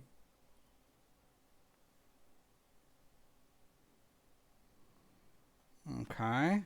And this is to grab it or trip it or do what? Knockdown. So how does that work? Slam down, thank Well, you. It's a To trip. It's technically a trip. Okay. It's against the reflex DC, and you got 32. Its reflex DC, your character doesn't know, but you got 32, so that is a critical success. Sweet.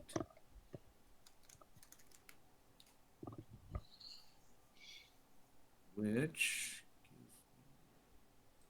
Okay, that's my turn. Does it, so you succeed on a trip though, right? So... Yep. Yep, so you knock it prone. And then, does the critical success of your trips do anything? Critical success, it takes a d6 bludgeoning damage. Okay. Sweet. So, damage to that. Thickard.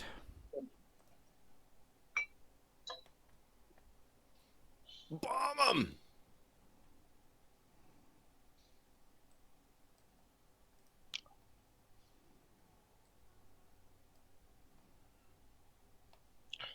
Light this plant on fire, please. Come on, baby, light my fire. You missed the shambler.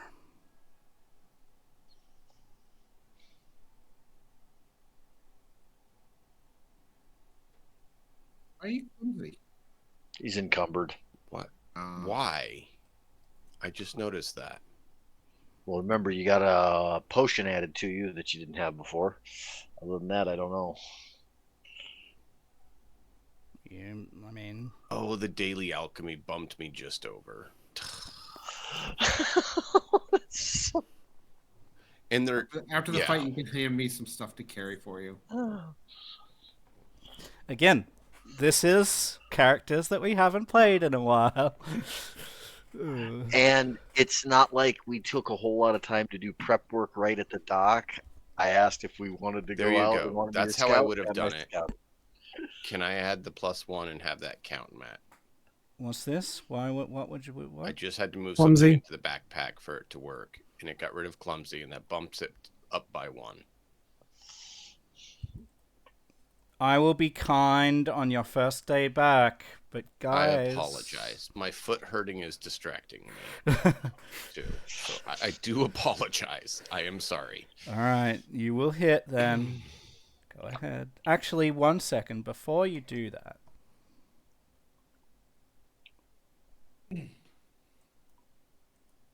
Just need to check on something.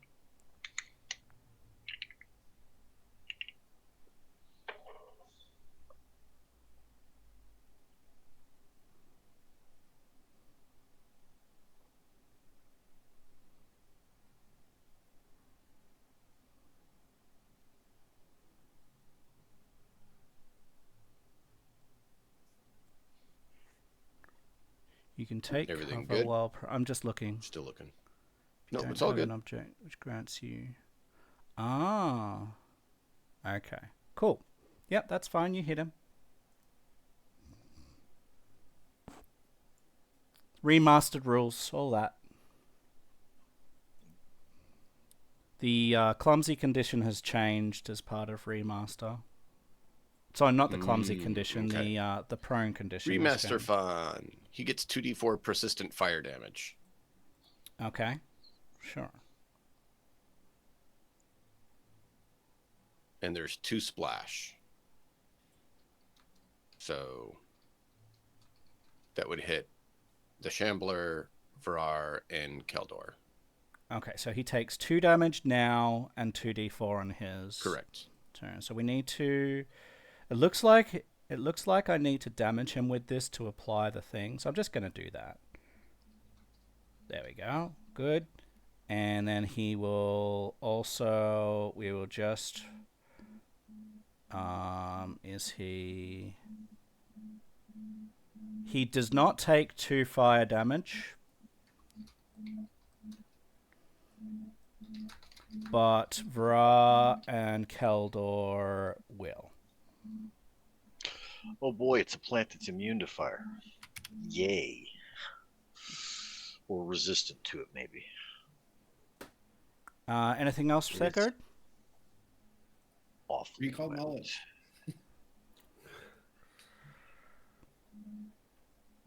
Yeah, we can do recall knowledge. That's a good one. I'm gonna go ahead and take that 2 myself then, since there's not a Yeah, I just Set up manually just- added the 2 damage. it's the same thing I'm doing.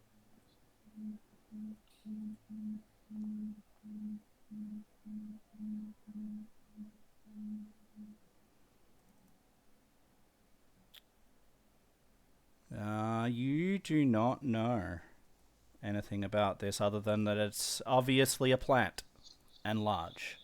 And perhaps you also know it's either resistant or immune to fire. You're not sure which right now. Mm-hmm. Okay.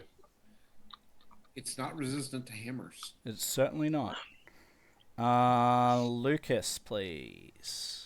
I'm gonna try with my expeditious inspection to recall knowledge as well. Okay. Wait, make it your lead for. Oh wait, that takes like a minute, right? Yeah. Yeah, I can't do it in combat. What, the expeditious inspection? No. The expedition inspection is fine. Okay. All right. Adding something as your lead Okay. takes too long to be reasonable to do in combat. Just Yeah. Is this just perception? A perception check? Recall knowledge. You decide Oh. which thing you're gonna do. I mean, it is a plant. Nature probably makes sense. Well, it's That's true. those 3: recall knowledge Yeah. of a type, seek or Yeah. sense motive. Yeah, it's recall knowledge. Mm-hmm. I'm gonna do nature. Sure.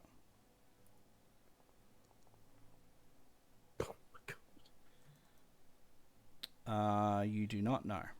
Oh fuck it. Okay. Well, stratagem it is.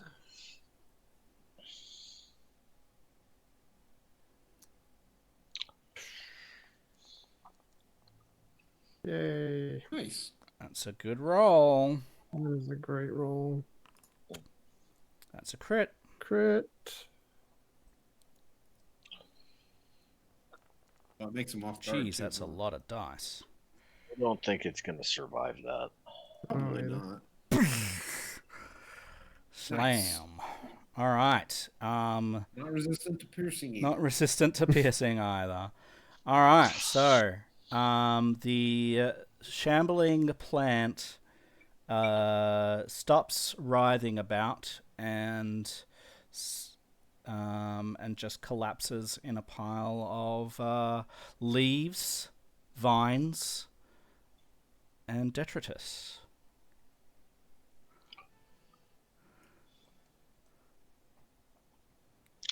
I'm going to look up at Keldor across the mass of junk that this thing just left behind of it and goes, that was not what I was looking for. I'm going to turn around and then I'm going to stop and I'm going to look back and go, it could be any, how many more of these are there here? I'm going to start searching for these plants as I slowly move up. All right. Well, Smack each one with your pick and see. That's what I meant. I Whack! think Okay, that's not alive. I think the fact that this is gone is a good place. Rar, would you like some healing? Yes. It's hard to do so if you move away from me. Would you like to come over here so I can help you? Why is Thickard shining, by the way? Please. It's that stone he's got. He has a stone. I can turn it off. It's pretty easy. I just need to go like that. All right. Well, is it on or off at the moment? I don't mind if it's on. I I mean, do you have it tucked into your? Is it tucked in Yeah, or is it out? It would be tucked in Okay, so it's off. Yeah, should if we don't need it. So yeah, I'm gonna change the time as well because it took us a few hours to get here.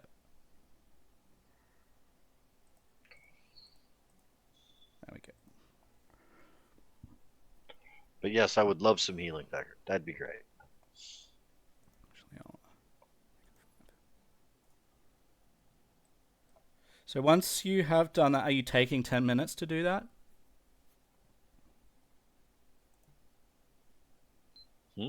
Is that what is that? We can either do the 10 minutes or I can do the one action. Which one do you guys prefer? I can stay guard. Hmm? I Your can call. stay guard if you need 10 minutes. Okay. If he's gonna take the 10 minutes, I'm gonna update my lead. All right. So the lizard folks' problem with this island. Yeah, investigating the island. Yeah.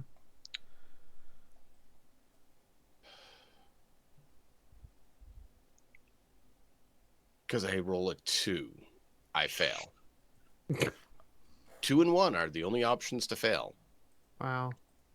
Dude, Foundry dice just hate you. Yep. Oh, they hate me. Mm-hmm. I'll Foundry quick dice alchemy absolutely hate you a potion then. Thank you. Can you quick alchemy outside of combat? Didn't say you can't or can.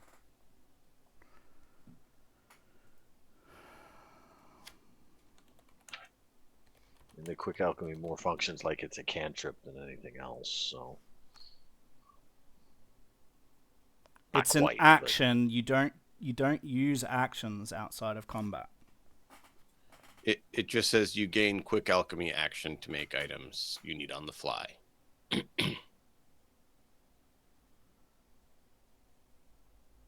So that's up to you.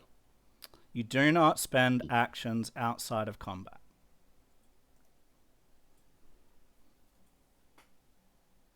You're in exploration mode at the moment. You can't quick alchemy then. Correct. Okay. You cannot spend any actions outside of combat. That mean you can't cast spells then? That means you couldn't cast a spell. Yeah, that can't Or be lay on accurate, Matt, hands, or because those are all actions as well.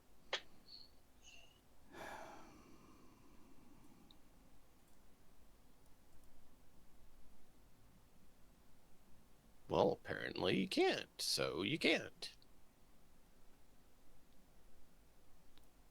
Yes, moment's notice. I'll need to look up the exploration rules again. all right, Verada, let's brawl. We'll just pull our punches.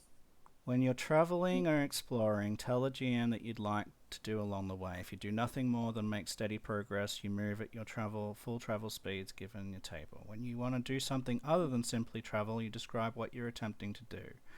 It isn't necessary to go into extreme detail, such as use my dagger, nudge the door, blah. Instead, I'm searching the area for hazards is sufficient. The GM finds the best exploration activity to match your description and describes the effects of that activity. Some exploration activities limit, so you can detect magic, follow expert, defend, avoid, notice, hustle, investigate, repeat a spell, scout, search, any of those things during that. As far as casting a spell, it's got repeat a spell, cast the same spell while moving the spell as a cantrip that you so that doesn't come into play. I don't know. I'll have to find that out. Let's, for the moment, rule in your favor and say that you can, and I'll look this up in the future for future. Okay, thank you. So yeah, you quick alchemy.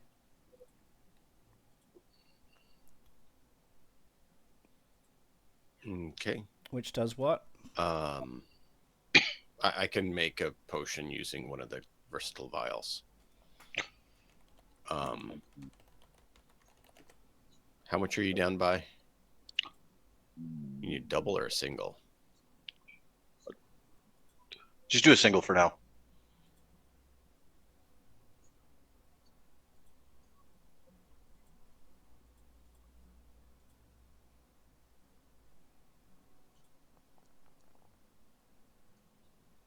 There you go. Thank you.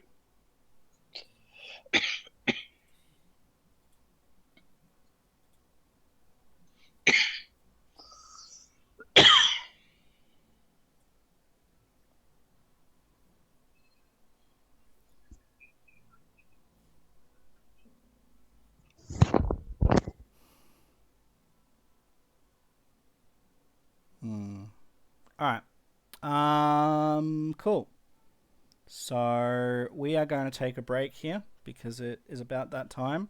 You've healed Varar up. You've spent 10 minutes. Lucas has made what is happening on this island, I guess. Your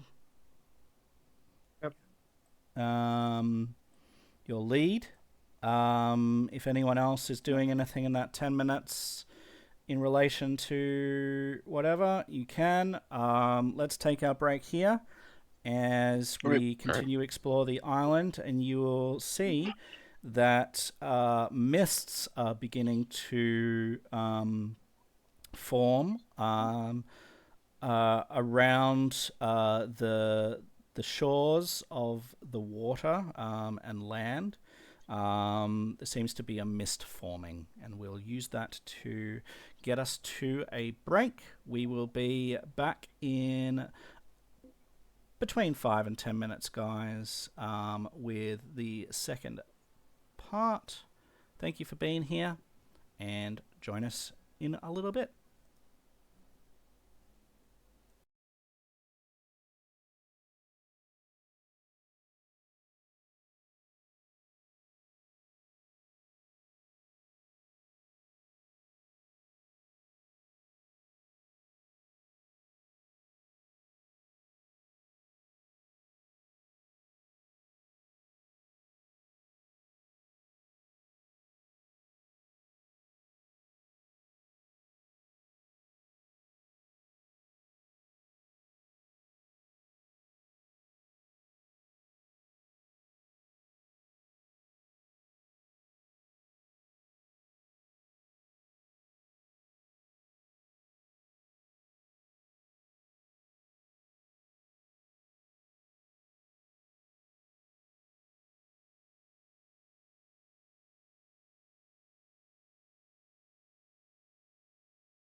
Welcome back, everyone. Thank you for your patience as we have taken a quick break. Had a bit of a, I don't know, debrief there, because I don't like things and I don't have to like things. Nothing that the players are doing, just the way that game is designed, and that's fine. Everyone likes different things, and I like different things, and most of the time I like Pathfinder 2nd Edition, but there are certain things that get on my nerves.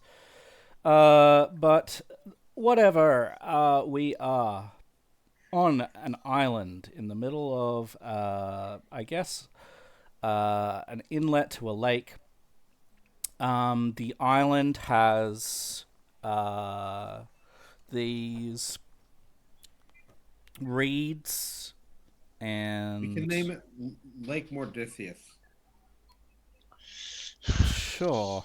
Reeds and plants and scum all through the water.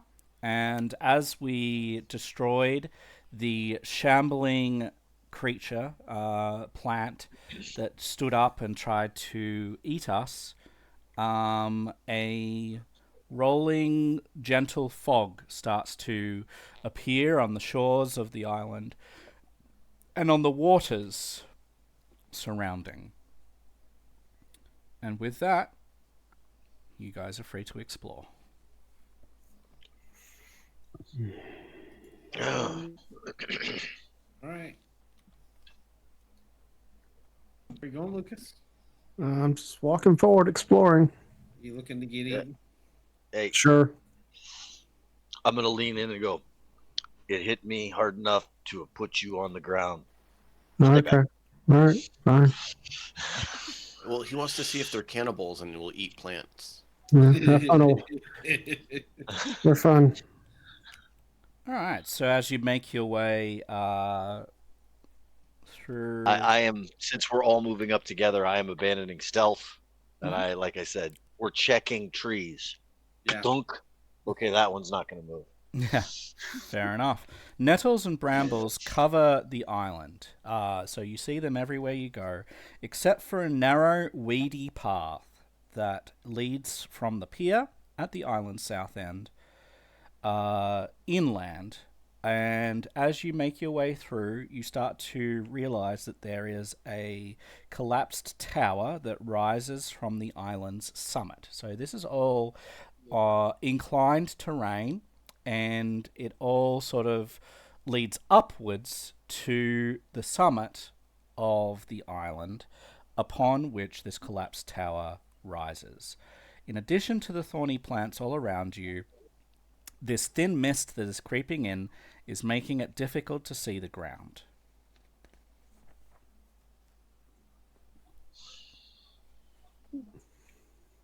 Okay. What bad stuff comes out of the mist?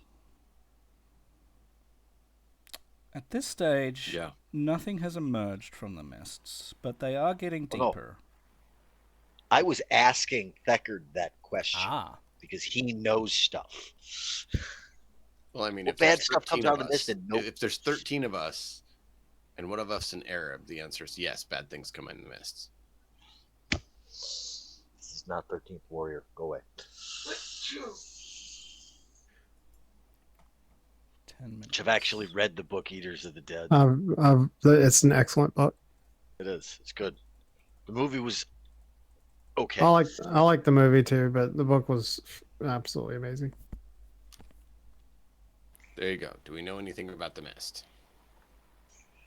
So what does that actually do, Lore Master?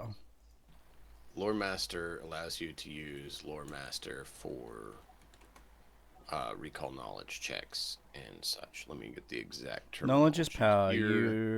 No matter the situation, you can usually procure a tidbit of knowledge to inform your actions. You specialize in secrets, uncovering them and hiding them away.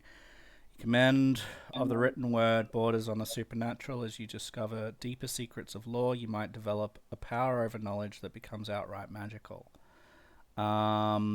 So, you've completed a vast study vast repository of information that touches on nearly every subject. You're trained in Lore Master Lore, a special lore that can be used only to recall knowledge, but on any topic. If you have legendary proficiency in a skill, you gain expert proficiency in Lore Master Lore, but you can't increase your proficiency. You can take feats if you have Bardic Lore. Okay, so can be used only to recall knowledge, but on any topic. Okay. I asked about dangerous stuff that comes out of the mist to kill you. Spirits. How do I answer that, guys? GMs, how do I do this? If he can, if a character can just at any time roll a check to know anything about anything, how do I answer that? It's a small tidbit. So you pick one random monster that may have, for the question I asked, you pick one random monster that you know will operate in the mist. Say, vampires are known to come out of the mists in some cases. If it was Witcher, Foglet. Yeah, I mean, you pick one creature and you give a brief description of that as, I know about this one thing. It's still only one thing. There's always going to be a dozen things for something vague like what I just asked. For more specific topics, you have to be more esoteric or be an asshole and give them a riddle. You know, obviously you don't, but to avoid things like, I need to know about this particular puzzle if it's a puzzle of antiquity or lore, having a bardic knowledge or a lore master role is a great way to get around that puzzle if your party is struggling and failing to do so otherwise. So I mean, it can be a good tool. It can also be something that can bite you pretty hard. I can see that. Okay, so I think that this will be a problem, but I am going to do my best each time. But I have a feeling that because this can be asked of anything at any time, that I am going to struggle with this every time because I have to look up things that may not even be listed under the terms that they're using, right? But I have found something for this one, so we'll deal with that when it comes. Thekard, one of the things that you know that is most obvious to you at this time due to what you see is a creature that is known as a mist stalker. You know that this creature is amphibious and has the elemental and water traits, and we're surrounded by water on this island, okay? And the mist has come from there. You know that the mist stalker is a creature that you would normally be easily able to deal with, even probably by yourself, and especially in a group. You know that if they were in great numbers or significant numbers, that would make it harder. These creatures are below your level as far as that's concerned, and significantly below, not to the point where they're completely trivial. If you were by yourself, you think you might struggle.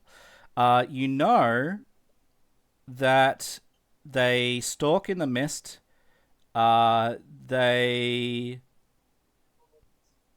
can cause difficult terrain due to thickening of mists. They basically congeal the mist to make them more substantial than they normally are, and can even potentially immobilize creatures that are inside the mist if they do really, really badly against these creatures. You know that they have tentacles that reach out at least 10 feet, some of them even more, and that they have a constrict ability to like wrap people up in their tentacles and pull them into the fog where they won't be able to see. Whether that exists here or not, that's something that comes to you as an obvious thing that could dwell in these mists.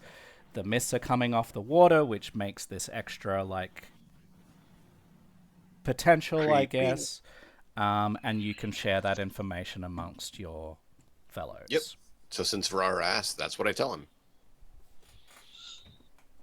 Thank you, Matt. I'm gonna look him in the eye after he says that and go, I'm not asking again. Rar, do you want to take point or bring up the rear? I'll cover Deckard. Okay, so as you make your way up towards this Those tower, ranks, guys. Let's stay close. I have another description for you. So, a crumbling ruin emerges from the ground and soars above you. It must once have been a large tower, but only a jagged stone cylinder about 40 feet tall remains. So, what this tower used to be is absolutely massive, but only a 40 feet tall structure remains. It is a cylindrical building made of stone. Rubble litters the ground outside the tower, and the structure itself seems to have two entrances or potential entrances. One you can see that is at ground level, which is a wide opening to the southeast, and the other, which you saw on the way up here, a narrow window further up, which you'd have to climb to, which faces west.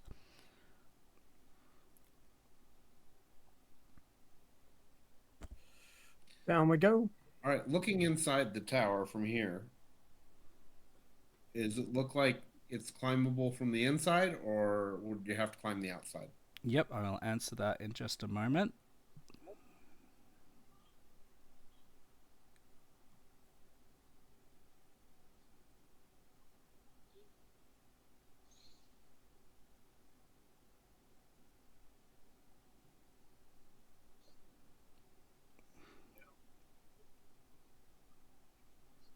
Okay. Okay.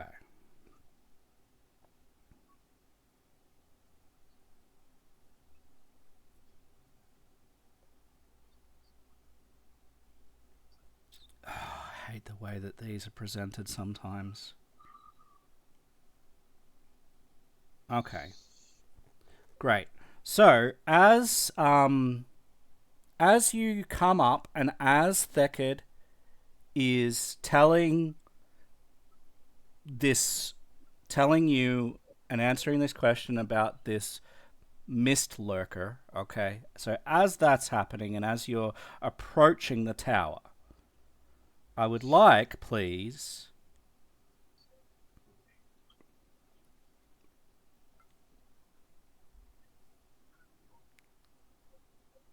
everyone to make a will save. Public or no? Public, yes.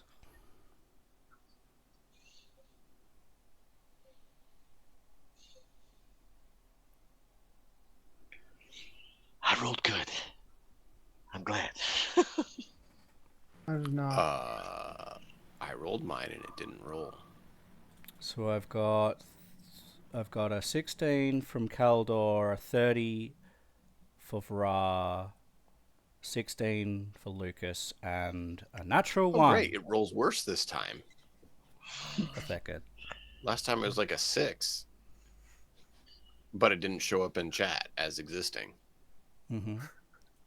Great. So I'm going to go from the best saving throw to the worst. And I'm going to tell you how you did. Okay? Vra, on a 30, you fail your will saving throw. Okay? Oh, nice. Everyone else, you critically fail your will saving throw. Okay? Ouch. So, Thekid, even if you didn't roll that natural one, like, there was still a pretty significant chance that you could have critically failed. I rolled an 18 to get that 30. Yeah. And that's a And at least you fail. only failed. Okay. The rest of So, us crit failed. I'm going to What, describe we this. supposed to roll like a 40? How can you even roll that at this level? I'm going to describe this. Okay. Let's come in with a spirit of cooperation. That's what I'm trying to do. Just suspend some of the disbelief here. Okay. The disturbing sensation of being watched, of having attracted the unwanted attention of something unimaginably powerful, or knowing the eerie conviction that unseen stars in the sky above might be looking down upon this spot, I gotta grows get the dog, sorry. increasingly overwhelming. Okay. So,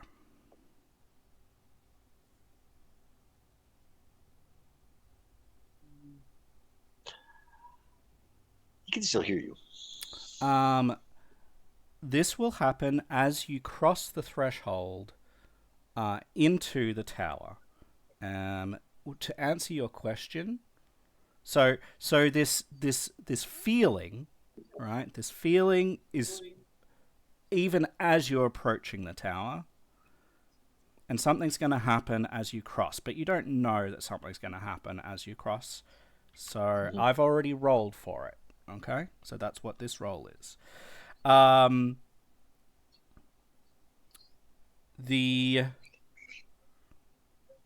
see. I know something unimaginably powerful is seeming to be watching you or sensing that you're here. It's very unsettling. In answer to the question that Malkov had, or that Kaldor might have had, whichever way you want, you're asking whether you can climb up the tower from inside or outside. Is that correct? Yes. Okay.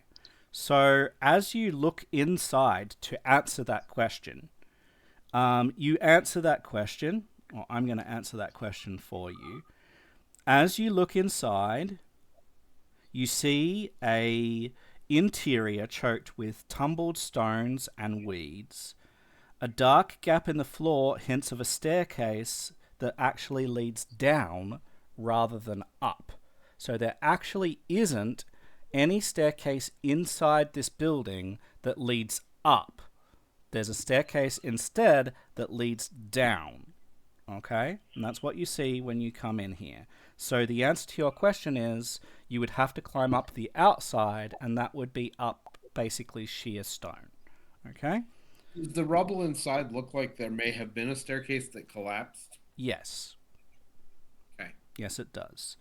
Can I get any sense of how long it's been collapsed? Recently, years? Like, is there moss growing on it, or? Have you got like stone cunning as a dwarf? Oh no, not a dwarf. I've got Something knowledge, like that. lore skills for both dwarven engineering and construction. I've got mining. Yeah, make your And then best I law have- skill as far as the And then I have architecture. crafting or... in Yeah, or crafting, and any of those. Roll whatever's the best out of all of that for me. stonemason's one of my specialty crafts. Yeah, not bad. Okay. So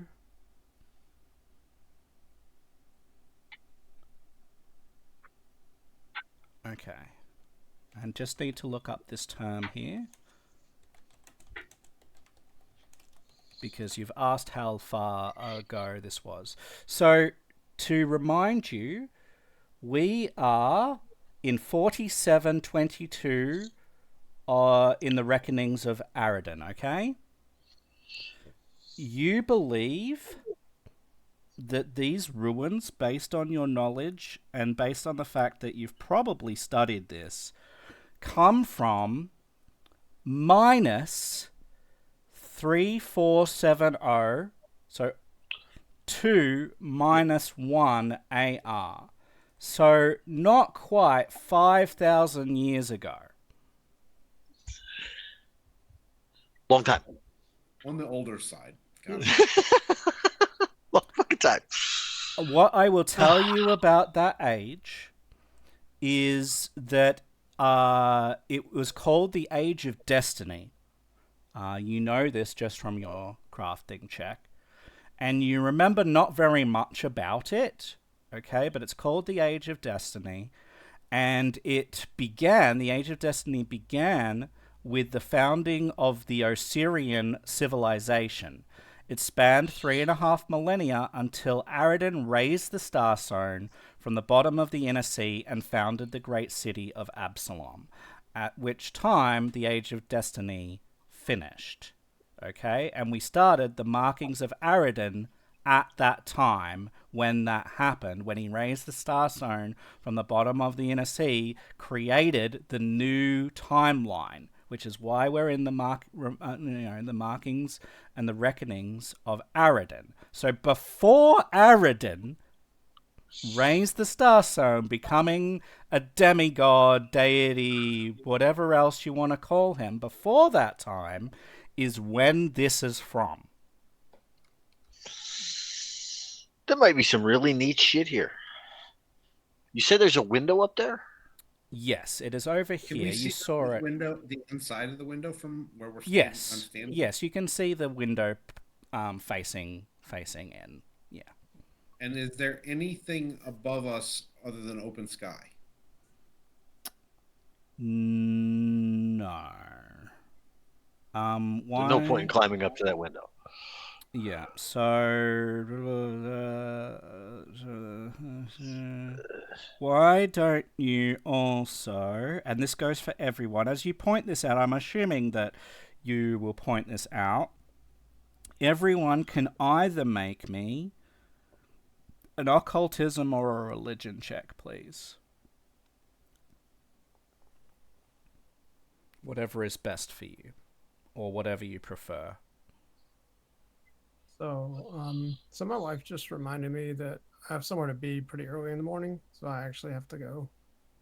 I apologize and thank you guys very much. All right, you stay well, buddy. Have a great night. Okay. Mine? Yes.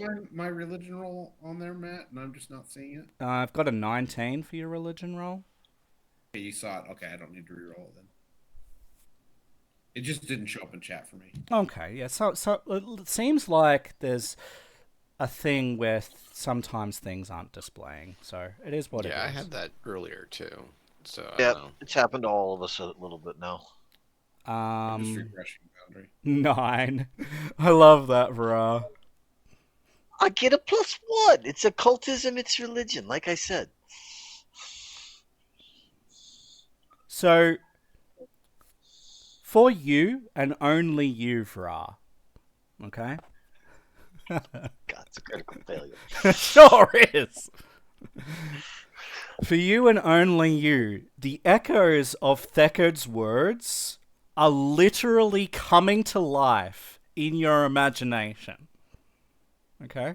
That like you feel like something is about to like strike out of the mist and pull you into it is what you are thinking, okay? Because you literally asked him this. Yeah, there's mist all around you. Down... No, hold on. Is there any mist down the stairwell? No. You said we could see down the. Oh, there's no mist down there. I'm getting out of the mist. All right. 1, 2, 3. I'll get to that. 5. Yeah, so you're starting to just run. Where are you going? I'm going to try and grab him. You're just running for that. Everyone else did pretty decently. Kaldor, this is right. Like, this is not quite a success for you, but it's so close that I'm going to give you a portion of this, and then you can obviously ask the question to everyone else who can answer it fully for you. So, all of you, as you look into this area, this ruin, this tower, you see very faint, strange symbols that are almost that are barely visible on the walls, but you notice them. And they're on the walls of this tower all around. The check was to decipher those symbols, because they're very hard to read, and they're in a strange language, and so it's hard to read them. Does anyone happen to have the Aklo language? A-K-L-O, Aklo. No. Okay. Yeah. Then all of you have to use this decipher, which we've just rolled for, okay? You identify that this writing that's barely visible across the insides of this tower, you identify the writings as fragments of a series of blasphemous prayers to ancient gods of the old cults. The old cults having capitals. Okay? O, old, cults, C, capital. A reader... you all recognize a name in all of this blasphemous prayers. And you all see it, except for Varar, who is running down the stairs. Yeah, I'm gonna try and grab him as he goes by. Sure, you can to grab make, him. like, initiative rolls. You can grab him. Yeah, I'm gonna be like, whoa, I'm not buddy. I'm not trying to stop. Yeah, I no, just- you can just grab him. That's fine. You all Something see, just- except for Something Varar. just caressed me out of the mist. We got to get out of it. Yeah, except for Varar, you all see a single name. A name that strikes dread into the very core of your being. Yog Sothoth.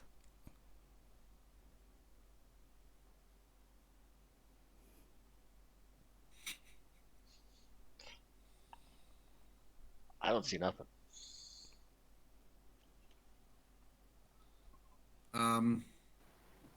Do we know this Yog-Sothoth? Or does the name just make us fearful? Like Lucas magically? and Thekard, I will take those checks and I will apply them to Yog Sothoth. So, Kaldor, you've heard of it. You know, big bad thing, bad, right? That's what Kaldor knows. Thekard and Lucas. PF2 Yog Sothoth. Let's see what PF2 has to say about this. Yog Sothoth, along with Azathoth, one of the greatest of the outer gods. In appearance, he is said to be a congeries of iridescent spheres, brilliant, foaming bubbles that constantly expand and collapse in upon themselves. He has other manifestations, including the lurker on the threshold, a mass of black tentacles that endlessly writhe and reach and grow. He embodies all of space and time. He exists in all places and in all moments simultaneously. Great. He's the creepy tentacled thing out of the corner of your eye that doesn't actually exist when you look at it. Okay. So that's when what... you look at your brain breaks. Yeah, you can't look into the blind spots. And all of you, I'm just going to do this for the purpose of, making this even more visceral for you. All of you unstoppably begin to, have, phlegm and drool, forming in your throat and in your nose, and you just taste and feel the grossness of it, and you feel like tentacles are moving within your body, within the phlegm that is starting to come up your throat and your gullet and down your nose.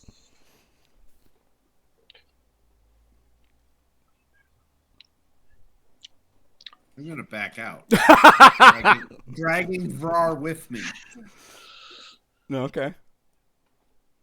But I think the tentacly squirmy things came out of the mist. In addition, what I'm gonna He's trying to do drag me back into the mist. Yes, I am. Oh, is I'm going to Make us roll apply. strength checks or Huh? athletics checks. What's this for? Sorry. I'm dragging him back into the mist, and he doesn't want to go. Oh, I okay. think the squirmy feelings because of the mists. All I right. don't want to go. So, what I'll do first. Yes, we will do athletics checks here in a moment. What I'll do first is apply your level of success with your will saving throws. So all of you critically failed except for Ra.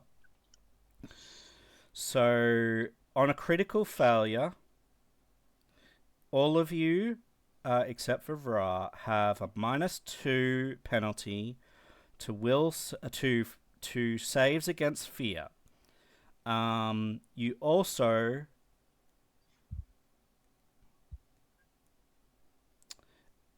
if you become frightened, you are also become enfeebled. Okay, so that's all of you that critically failed. All of you that failed, which is Vra, you still get the -1 to fear effects, to saves against fear effects, but you do not become enfeebled upon being frightened. Okay? So that's the effect of this. You're not frightened right now. Okay? This doesn't make you frightened. This, as far as the condition goes, it might make you frightened in yourself without the condition as a roleplay element, but you're not frightened as far as the condition goes. But if you become frightened, it heightens that fear. And yeah, you all feel these things watching you. This outer god, maybe, because some of you know that that's what it is, watching you. And let's get those athletics checks from Kaldor and Vra, because Vra doesn't want to go into the mist, because he believes something is emerging from the mist to get him, and whoever is better here will prevail. So Vra does prevent Kaldor from dragging him into the mist, but you do make some progress. And So you drug me back to the threshold and are fighting with me there. Is that what's going on? I think so. Yeah, I think so. And let's see. We've got Whatever it is that's causing it, it's gonna be down there. We gotta go down there and break something anyway. Just have to gain access to your tile for a moment here, Vra. Sorry, and then I can. Yeah, good. That's just that. Okay, and then.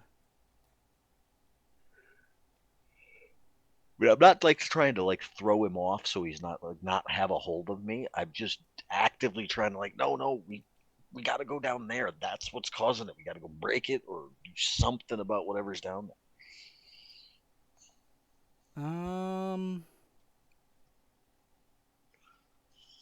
I don't think that's a good idea. Okay, so it looks like I might. I think whatever's watching this place would get real mad if we break anything in there. I think if whatever's down there stays whole, that their people are still going to keep going missing on this island, and then it's going to get worse and expand out towards where we live. This ain't that far. We got to do something about this. Can't just leave it. Vrar will then turn and play that ultimate card of where's your sense of responsibility? And then try as hard as he can not to laugh as he lets himself be pulled out of the goddamn tower.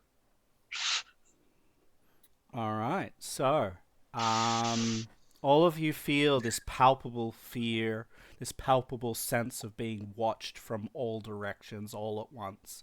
This feeling of like bile and just grossness like coming up your throat, down your nose, feeling of tentacles moving. What are you doing? Hack it up. There's nothing there. If he actually hacks out a worm, I'm going to be all sorts of disgusted. I could make that happen.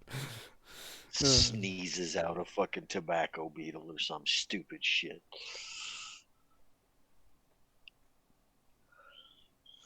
All right, so yeah, you start like trying to hack up whatever this might be. Yeah.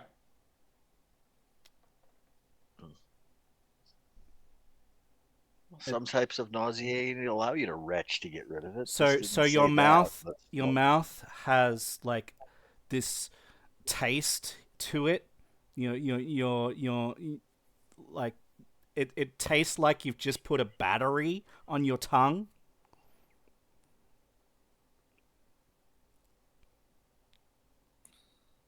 Okay. I'll take out a water skin and try and rinse my mouth out. Okay. Yeah. The water tastes like blood. Pour some out in my hand to make sure it isn't. It's water. It's water? Yes. Okay. It just tastes like blood. It's gross. It doesn't. It's not the same viscosity. It's not the same thickness that blood would be, but it tastes like blood. And I said about 5 minutes ago, or 2 minutes ago in game, that I wasn't going to ask again. But hey, Theckard, what do you know about the temple to whatever that is up there? Meanwhile, I'm standing off to the side, like gargling and spitting and blowing snot rockets and just trying to get this horribleness out of my face. And I'm just doing my best to try to ignore it because I don't believe that it is real. Because if there's really worms in there, I'm probably dead already. All right. How do you answer him, Theckard? I would tell him about what you said about Yogg-Sothoth. He is everywhere and nowhere all at once. He is the nightmare that you dream, and he is still there when you wake up. Well, he goes through and explains all that. And I mean, that's a little bit more cryptic and dark than I think Theckard would go. Theckard would be more just the factual, almost monotone data. Not while it feels like there's something going wiggle out your nostril at the moment, dude. No, probably not. But all I'm going to say at that point, this creature who's tentacle bound and some terrible beast from the great beyond who's some sort of tainter of dark tapestries in time that the great old cult served. So if you say it's supposed to be everywhere and nowhere and all at the same time, then its eyes already on us, and if we leave, it's still watching. We might as well go break shit. I don't think it's going to get better unless we find whatever's causing it and kill it if it needs killing. Let it be Theckarded if it needs Theckarded. What else are we supposed to do?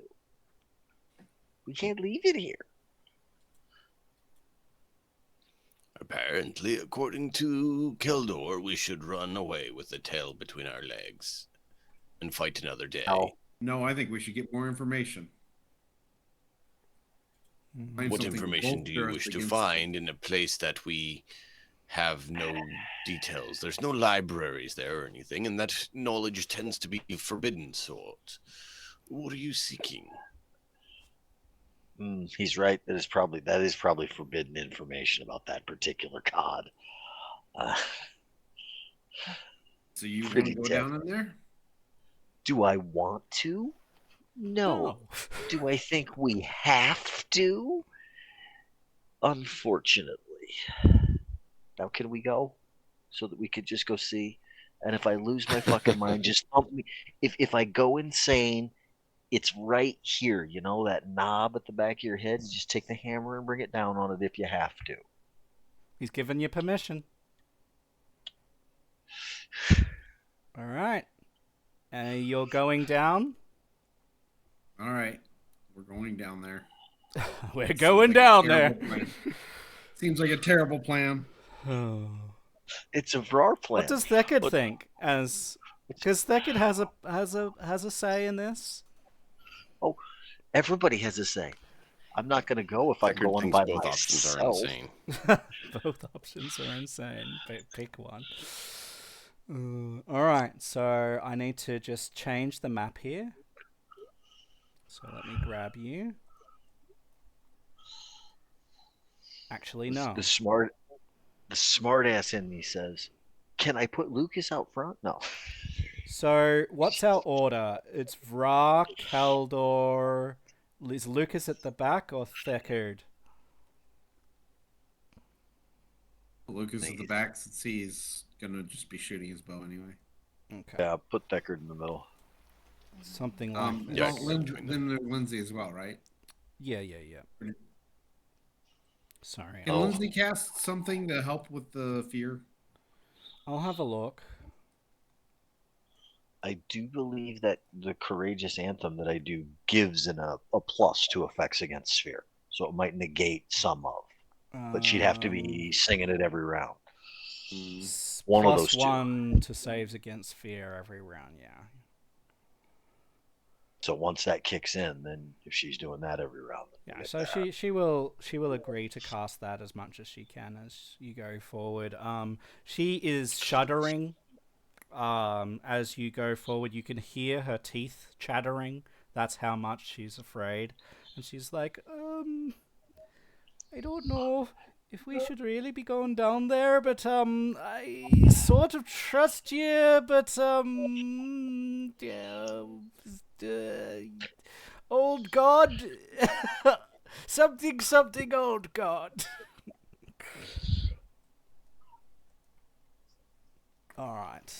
I think we should be probably ready to be running away if we need. Oh, this is where we get the more information that we need, unfortunately, as well. Maybe. This place is very old.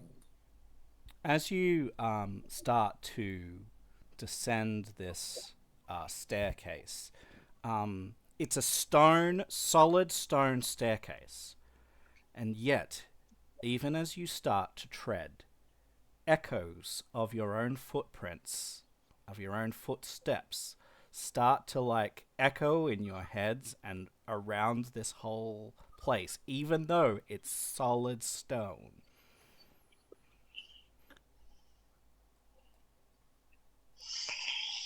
You know why your tricks on the mind won't work on me? I don't really have one, and I'm going to keep walking. Yeah. So this is on the staircase, guys. I am going to do this. We are going to roll initiative because something is there. Please roll initiative for me. I will roll for Lucas and for Lindsay.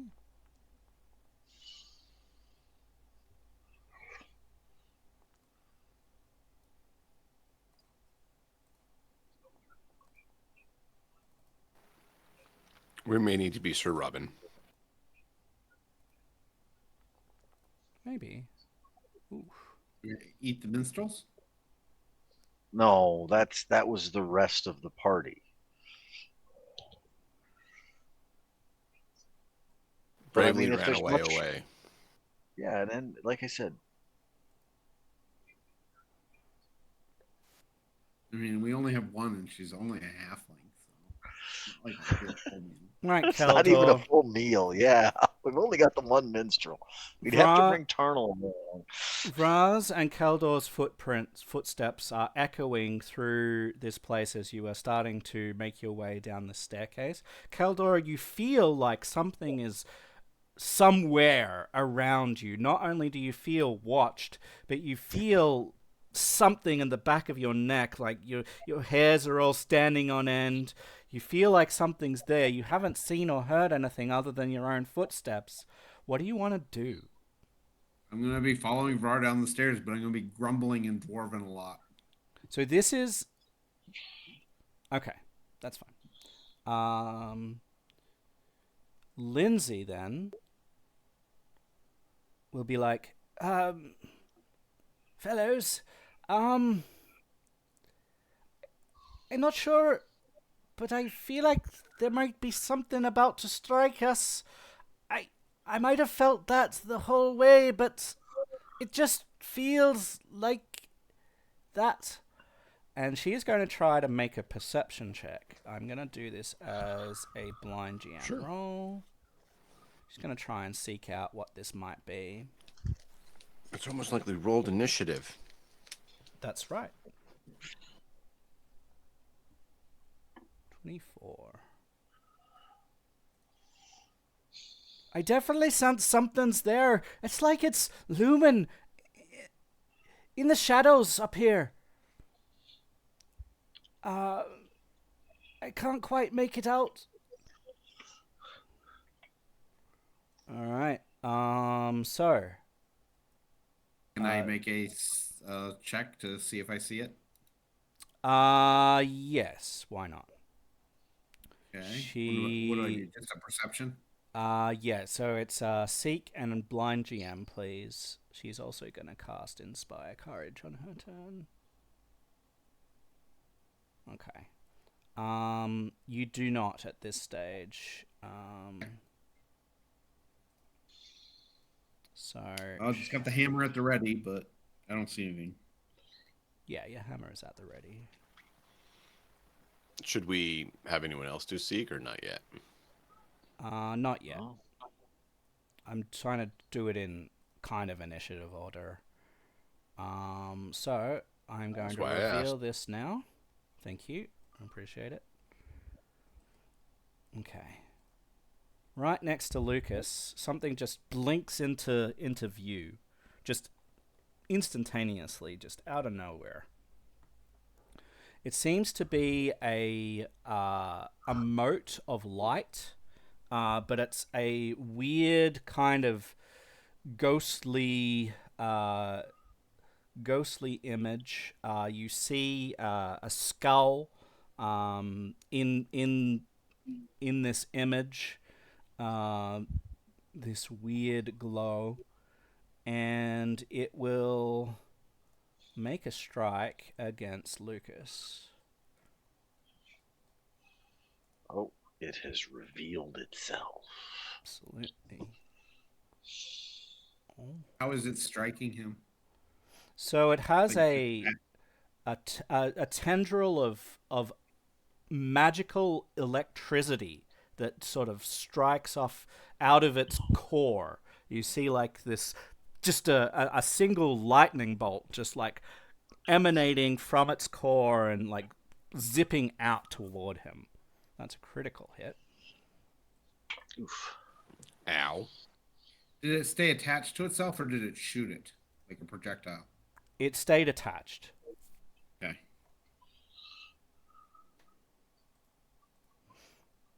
And we're going to roll a critical damage. So it's going to be 24. Not too bad. 24 damage to him, but that is pretty ouchy for him. And then it is going to strike at him again. Second time. Map. It misses him. And then it becomes invisible. So hopefully, yes, it's invisible. Nice. And then that's the end of its turn. Fra, something is indeed striking out of the mist. And you hear Lucas inside yelp the tower. from behind you. I was I was right. See, it's coming from there, and I'm not going to leave my party behind. I'm not stupid. I'm going to go try to strike whatever I just saw. So you were down the stairs some, and Where I'm Kaldor at. is between you and where you need to go. So that's going I to am be difficult also terrain.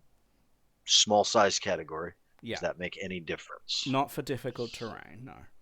Okay. 1 second here. So I'm Check not my sure. data. So you have... What's your speed normally? 35? 35 while So charging. it'll be 10, Or 20, while 25 to here. it's still a single move. Yes. So let's just get. I moved the route you marked. Obviously, I'm just making that as the quick token move. So I will move to there Time and efficiency. I'm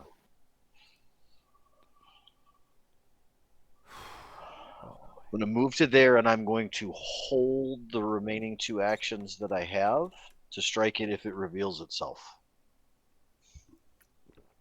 Okay. So you're spending 2 actions to ready 1. To ready an action to strike it if it reveals itself. Yep. All right. Thekard, you saw this thing just blink into existence right beside you, zap Lucas, Yeah. and then blink back into invisibility. We wouldn't happen to know anything about creatures that disappear on you and how annoying they are. I didn't do this. Sorry. No, it's not you. No, but you did the one and I did the other one. Yeah, That one we you did we too. may have done stuff like this before, and it's always very annoying. Dog was annoying too. The Bargus. Mm. Oh, yeah. Yeah, I would agree. All right. What do you want to do, Thekard?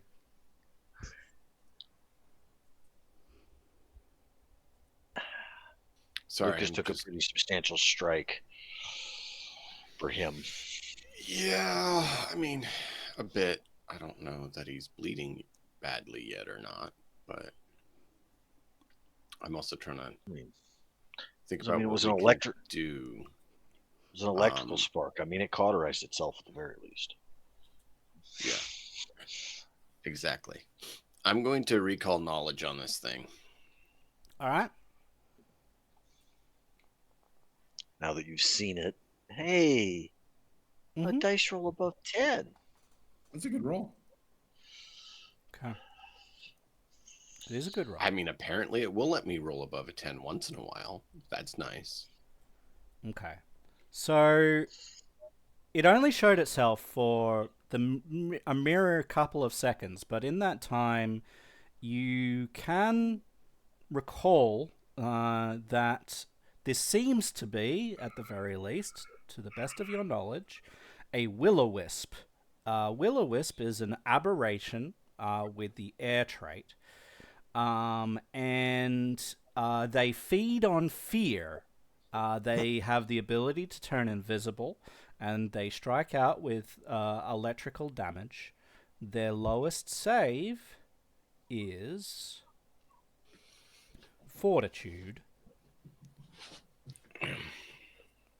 And you believe they have magic immunity. Great. And then I will ready an attack. DM Nix, I saw a totally different message in chat. I read that as get fucked and catch those Z's, but it says get tucked in and catch those Z's. No. I just saw it. I was just like, what? I don't know him close enough for that one. I'm telling the fox to get tucked into the fox bed and take a nap. I just read it totally not to visit Lady Fang. Yeah, the glance get fucked. Get fucked. That's a totally different context. Almost had a spit Very take there. Context. Anyway. So yeah, your recall knowledge is that. Oh, look, a creature that feeds on fear, living in a place that generates fear. I never would have expected such a thing. But yeah, Where's the the other creature that thing actually is just frightens ready an things now? attack if it shows itself. Okay. Keldor. I am going to move to here and ready to strike if it shows itself. Okay. Sounds good. I like your tactics, guys. Lindsay will renew her Inspire Courage to get us started. Yep. So that's all renewed. And then she will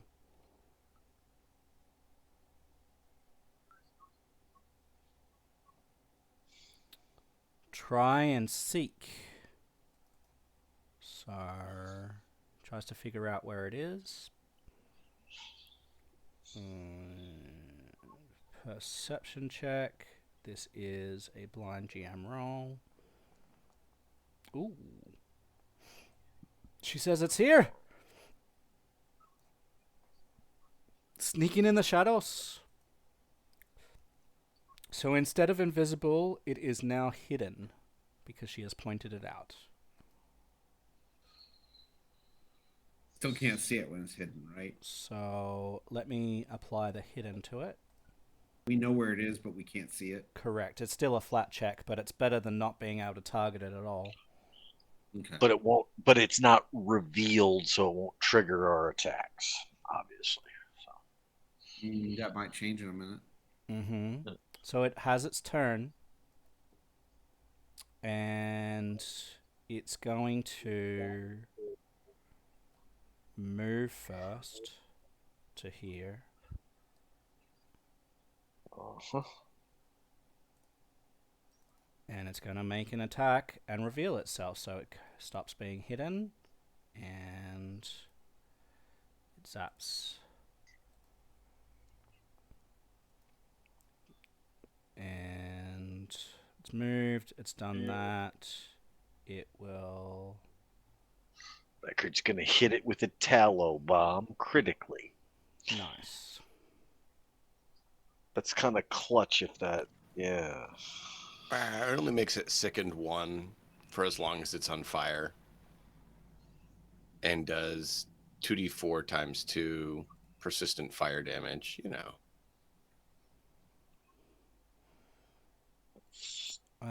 And then it will...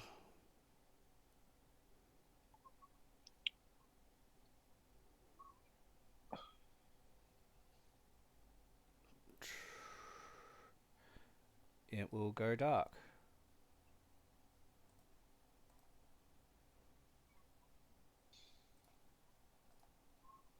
Fra? Yay! It can burn.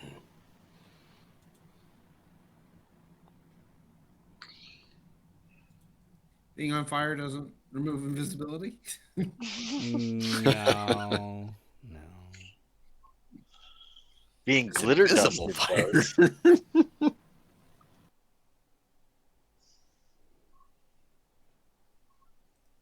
So unfortunately, because it moved, unless you have ranged attacks for that, those will be wasted. Still a excellent thing to do, by the way. It's wonderful tactics. Good job, guys. Ra? Vrar is. I didn't mean to do that. I apparently moved myself in the initiative somehow. No, I still have you Looks Did there. you skip your turn? Okay. I think you just No, skipped your turn. I think on yeah. accident. I did accidentally skipped my turn. I'm sorry. Go ahead. Okay, thank you. I am going to. Well, I'm irritated and I'm annoyed by that, Yep. but I can't really do anything about it. Vrar, so it hasn't dragged you into the mist yet. Yeah, but that Well, goes it's 'cause out it's into not the one of mist right those. there. It's the other thing. I told him. I'm gonna drop the Trollhound pick as a free action. I'm gonna draw my returning boomerang, and I'm going to with the one action, and then I'm gonna hold action with the other two to put the boomerang into the goddamn thing when it reveals itself the next time. You should just be able to swap weapons, shouldn't you? Yeah, you could just swap weapons. Okay, well then I'll just Same click the as one pick up back. action. I'm just gonna pick the thing back up. The issue is, yeah, they're good. Yeah, so you can sheath and Sheath. draw Yep. with one action now in the remaster. Oh, awesome. So there. Okay, so it's now the Trollhound is now sheathed and boomerang's out, Perfect. holding Holding the action. to strike it when it reveals itself. Yes. Excellent. Lucas. What do we think Lucas would do? Lucas, get over behind me against the wall. Over here. So we'll move. Well, if it continues to, Lindsay also should come inside too. Yeah, and so should Becker. They should all three be on the back wall there. He is going to try and seek. I think that's probably what he would do. So he's got a pretty good perception. Yeah, so he will point out then with his last action that, and this will become hidden now instead of undetected. And that is his turn. Deckard.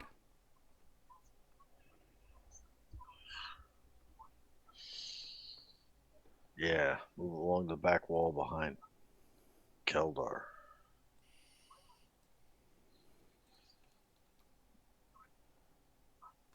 And already another bomb.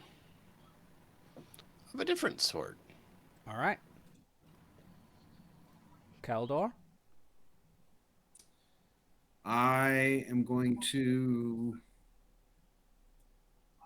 since they're both back here behind me, and Lindsay can move in here, I'm going to go ahead and stand my ground and ready to swing if it appears within range of me. All right. Actually, can I try and seek to reveal it further? Yes. With an action? Yes, you may. Okay, let's do that. What is it? Just perception check? Yeah, and just blind. Not that it matters because we see it on the stream. Yeah. Boop. You can now see it. So can everyone else. Well, then, in that case... Yeah, all your prepared actions are I can those... go ahead and charge it instead. Mm-hmm. Okay, and I'm going to go ahead and take my attack on it for... Well, I got to get it targeted. Yeah, you can probably throw Does that trigger our attacks? Mine was for when it being revealed. Yeah, go ahead. Okay. I wanted to be honest with it. I didn't know if it would trigger or not on that.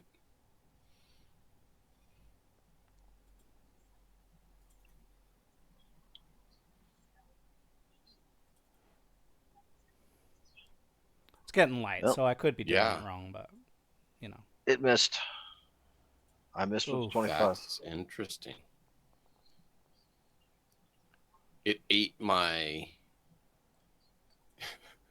attack and it just disappeared. So I had to re-roll because I didn't see what it was. But that looks like it's a hit. Yeah. Are you throwing that before I charge? That would be the plan, yeah. Yeah, that's his held actions, yeah.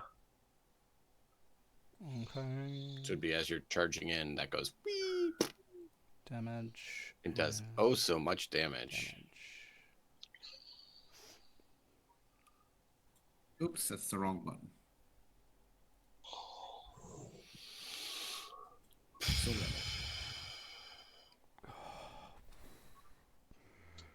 Nice.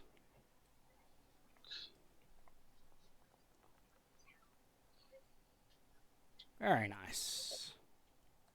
Bloop. Chonk. Yeah, not looking so healthy anymore. And that was a charge, right? Yeah, sudden charge. Okay, Lindsay. Lindsay's right next to it. So she sees that it's revealed. She will cast... Excuse me.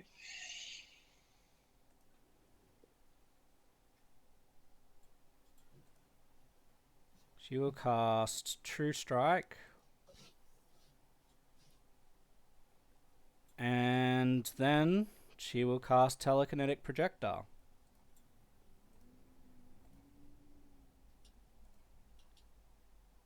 And she saw Keldor do a lot of damage with bludgeoning, so we'll do bludgeoning.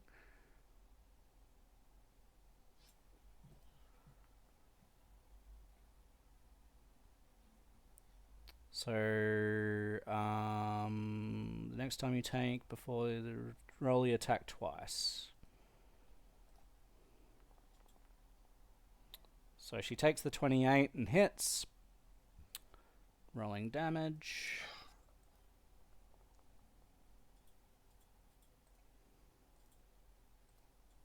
Damage. Boom! The bright glow of this creature goes dim, and a skull rolls out and smashes on the ground. Psh.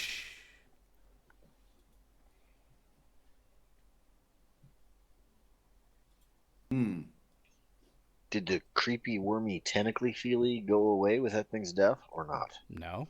Damn. It's worth a try. All right, well, we're coming up to the end, so let's orient ourselves to telling me and each other what your intention is for next time, and we'll try to end here. So let's check, guys. What is your intention as we're moving through this? Raising and destroying whatever's at the bottom of this place is creating this god awful fear effect, and hopefully not letting something loose in the process. Try not to die. Yeah. All right, sounds good. Well, as the skull shatters on the ground, you see, just for the briefest of moments, the pieces of the skull that are the bones of the mouth, like they stay joined, and they open and close, open and close, open and close. Is that before or after Brar smashes him? Smash him. Leaving you with a palpable sense of dread that keys us into the next session. Hope you enjoyed today, guys. It's been wonderful to be back. Yeah, smash. But yes, it's been wonderful to be back. I hope you have had a good time. We will be back every Thursday, my time, and every Wednesday night. Not Thursday. Every Wednesday my time, and every Tuesday night for America. Because I know my timey-wimey is good. Yeah,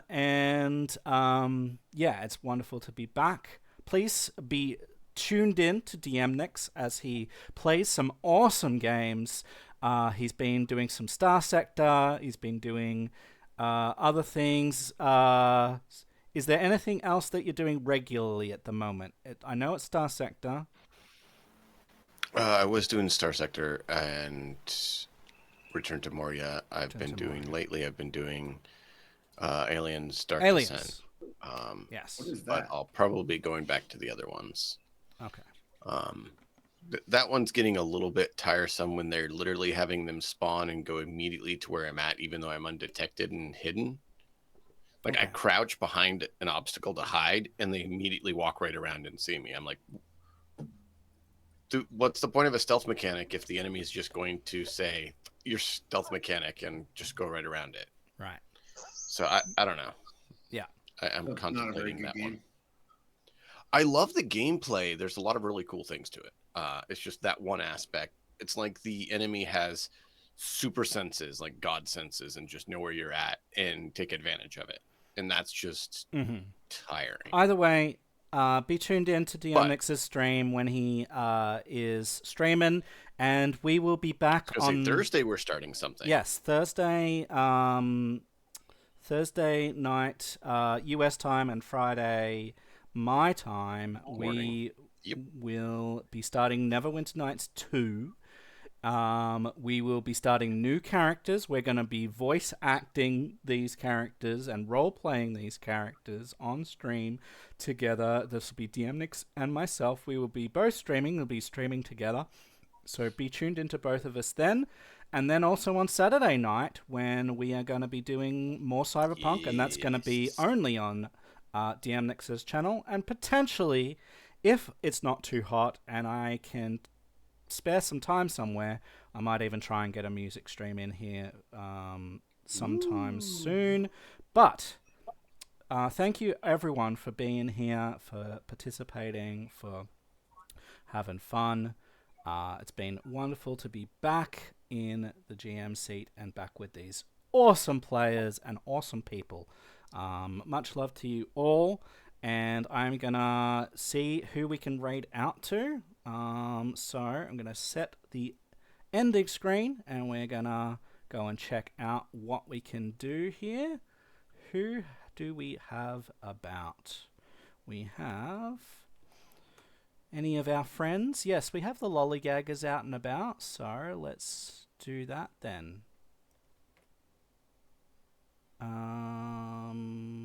We'll do that. So it'll be a raid thing there. Yep. And as always, be kind to yourselves, look after yourselves, and be kind to one another. My name's been Matt in a Hat, and we'll catch you on the flip side next time. Bye for now.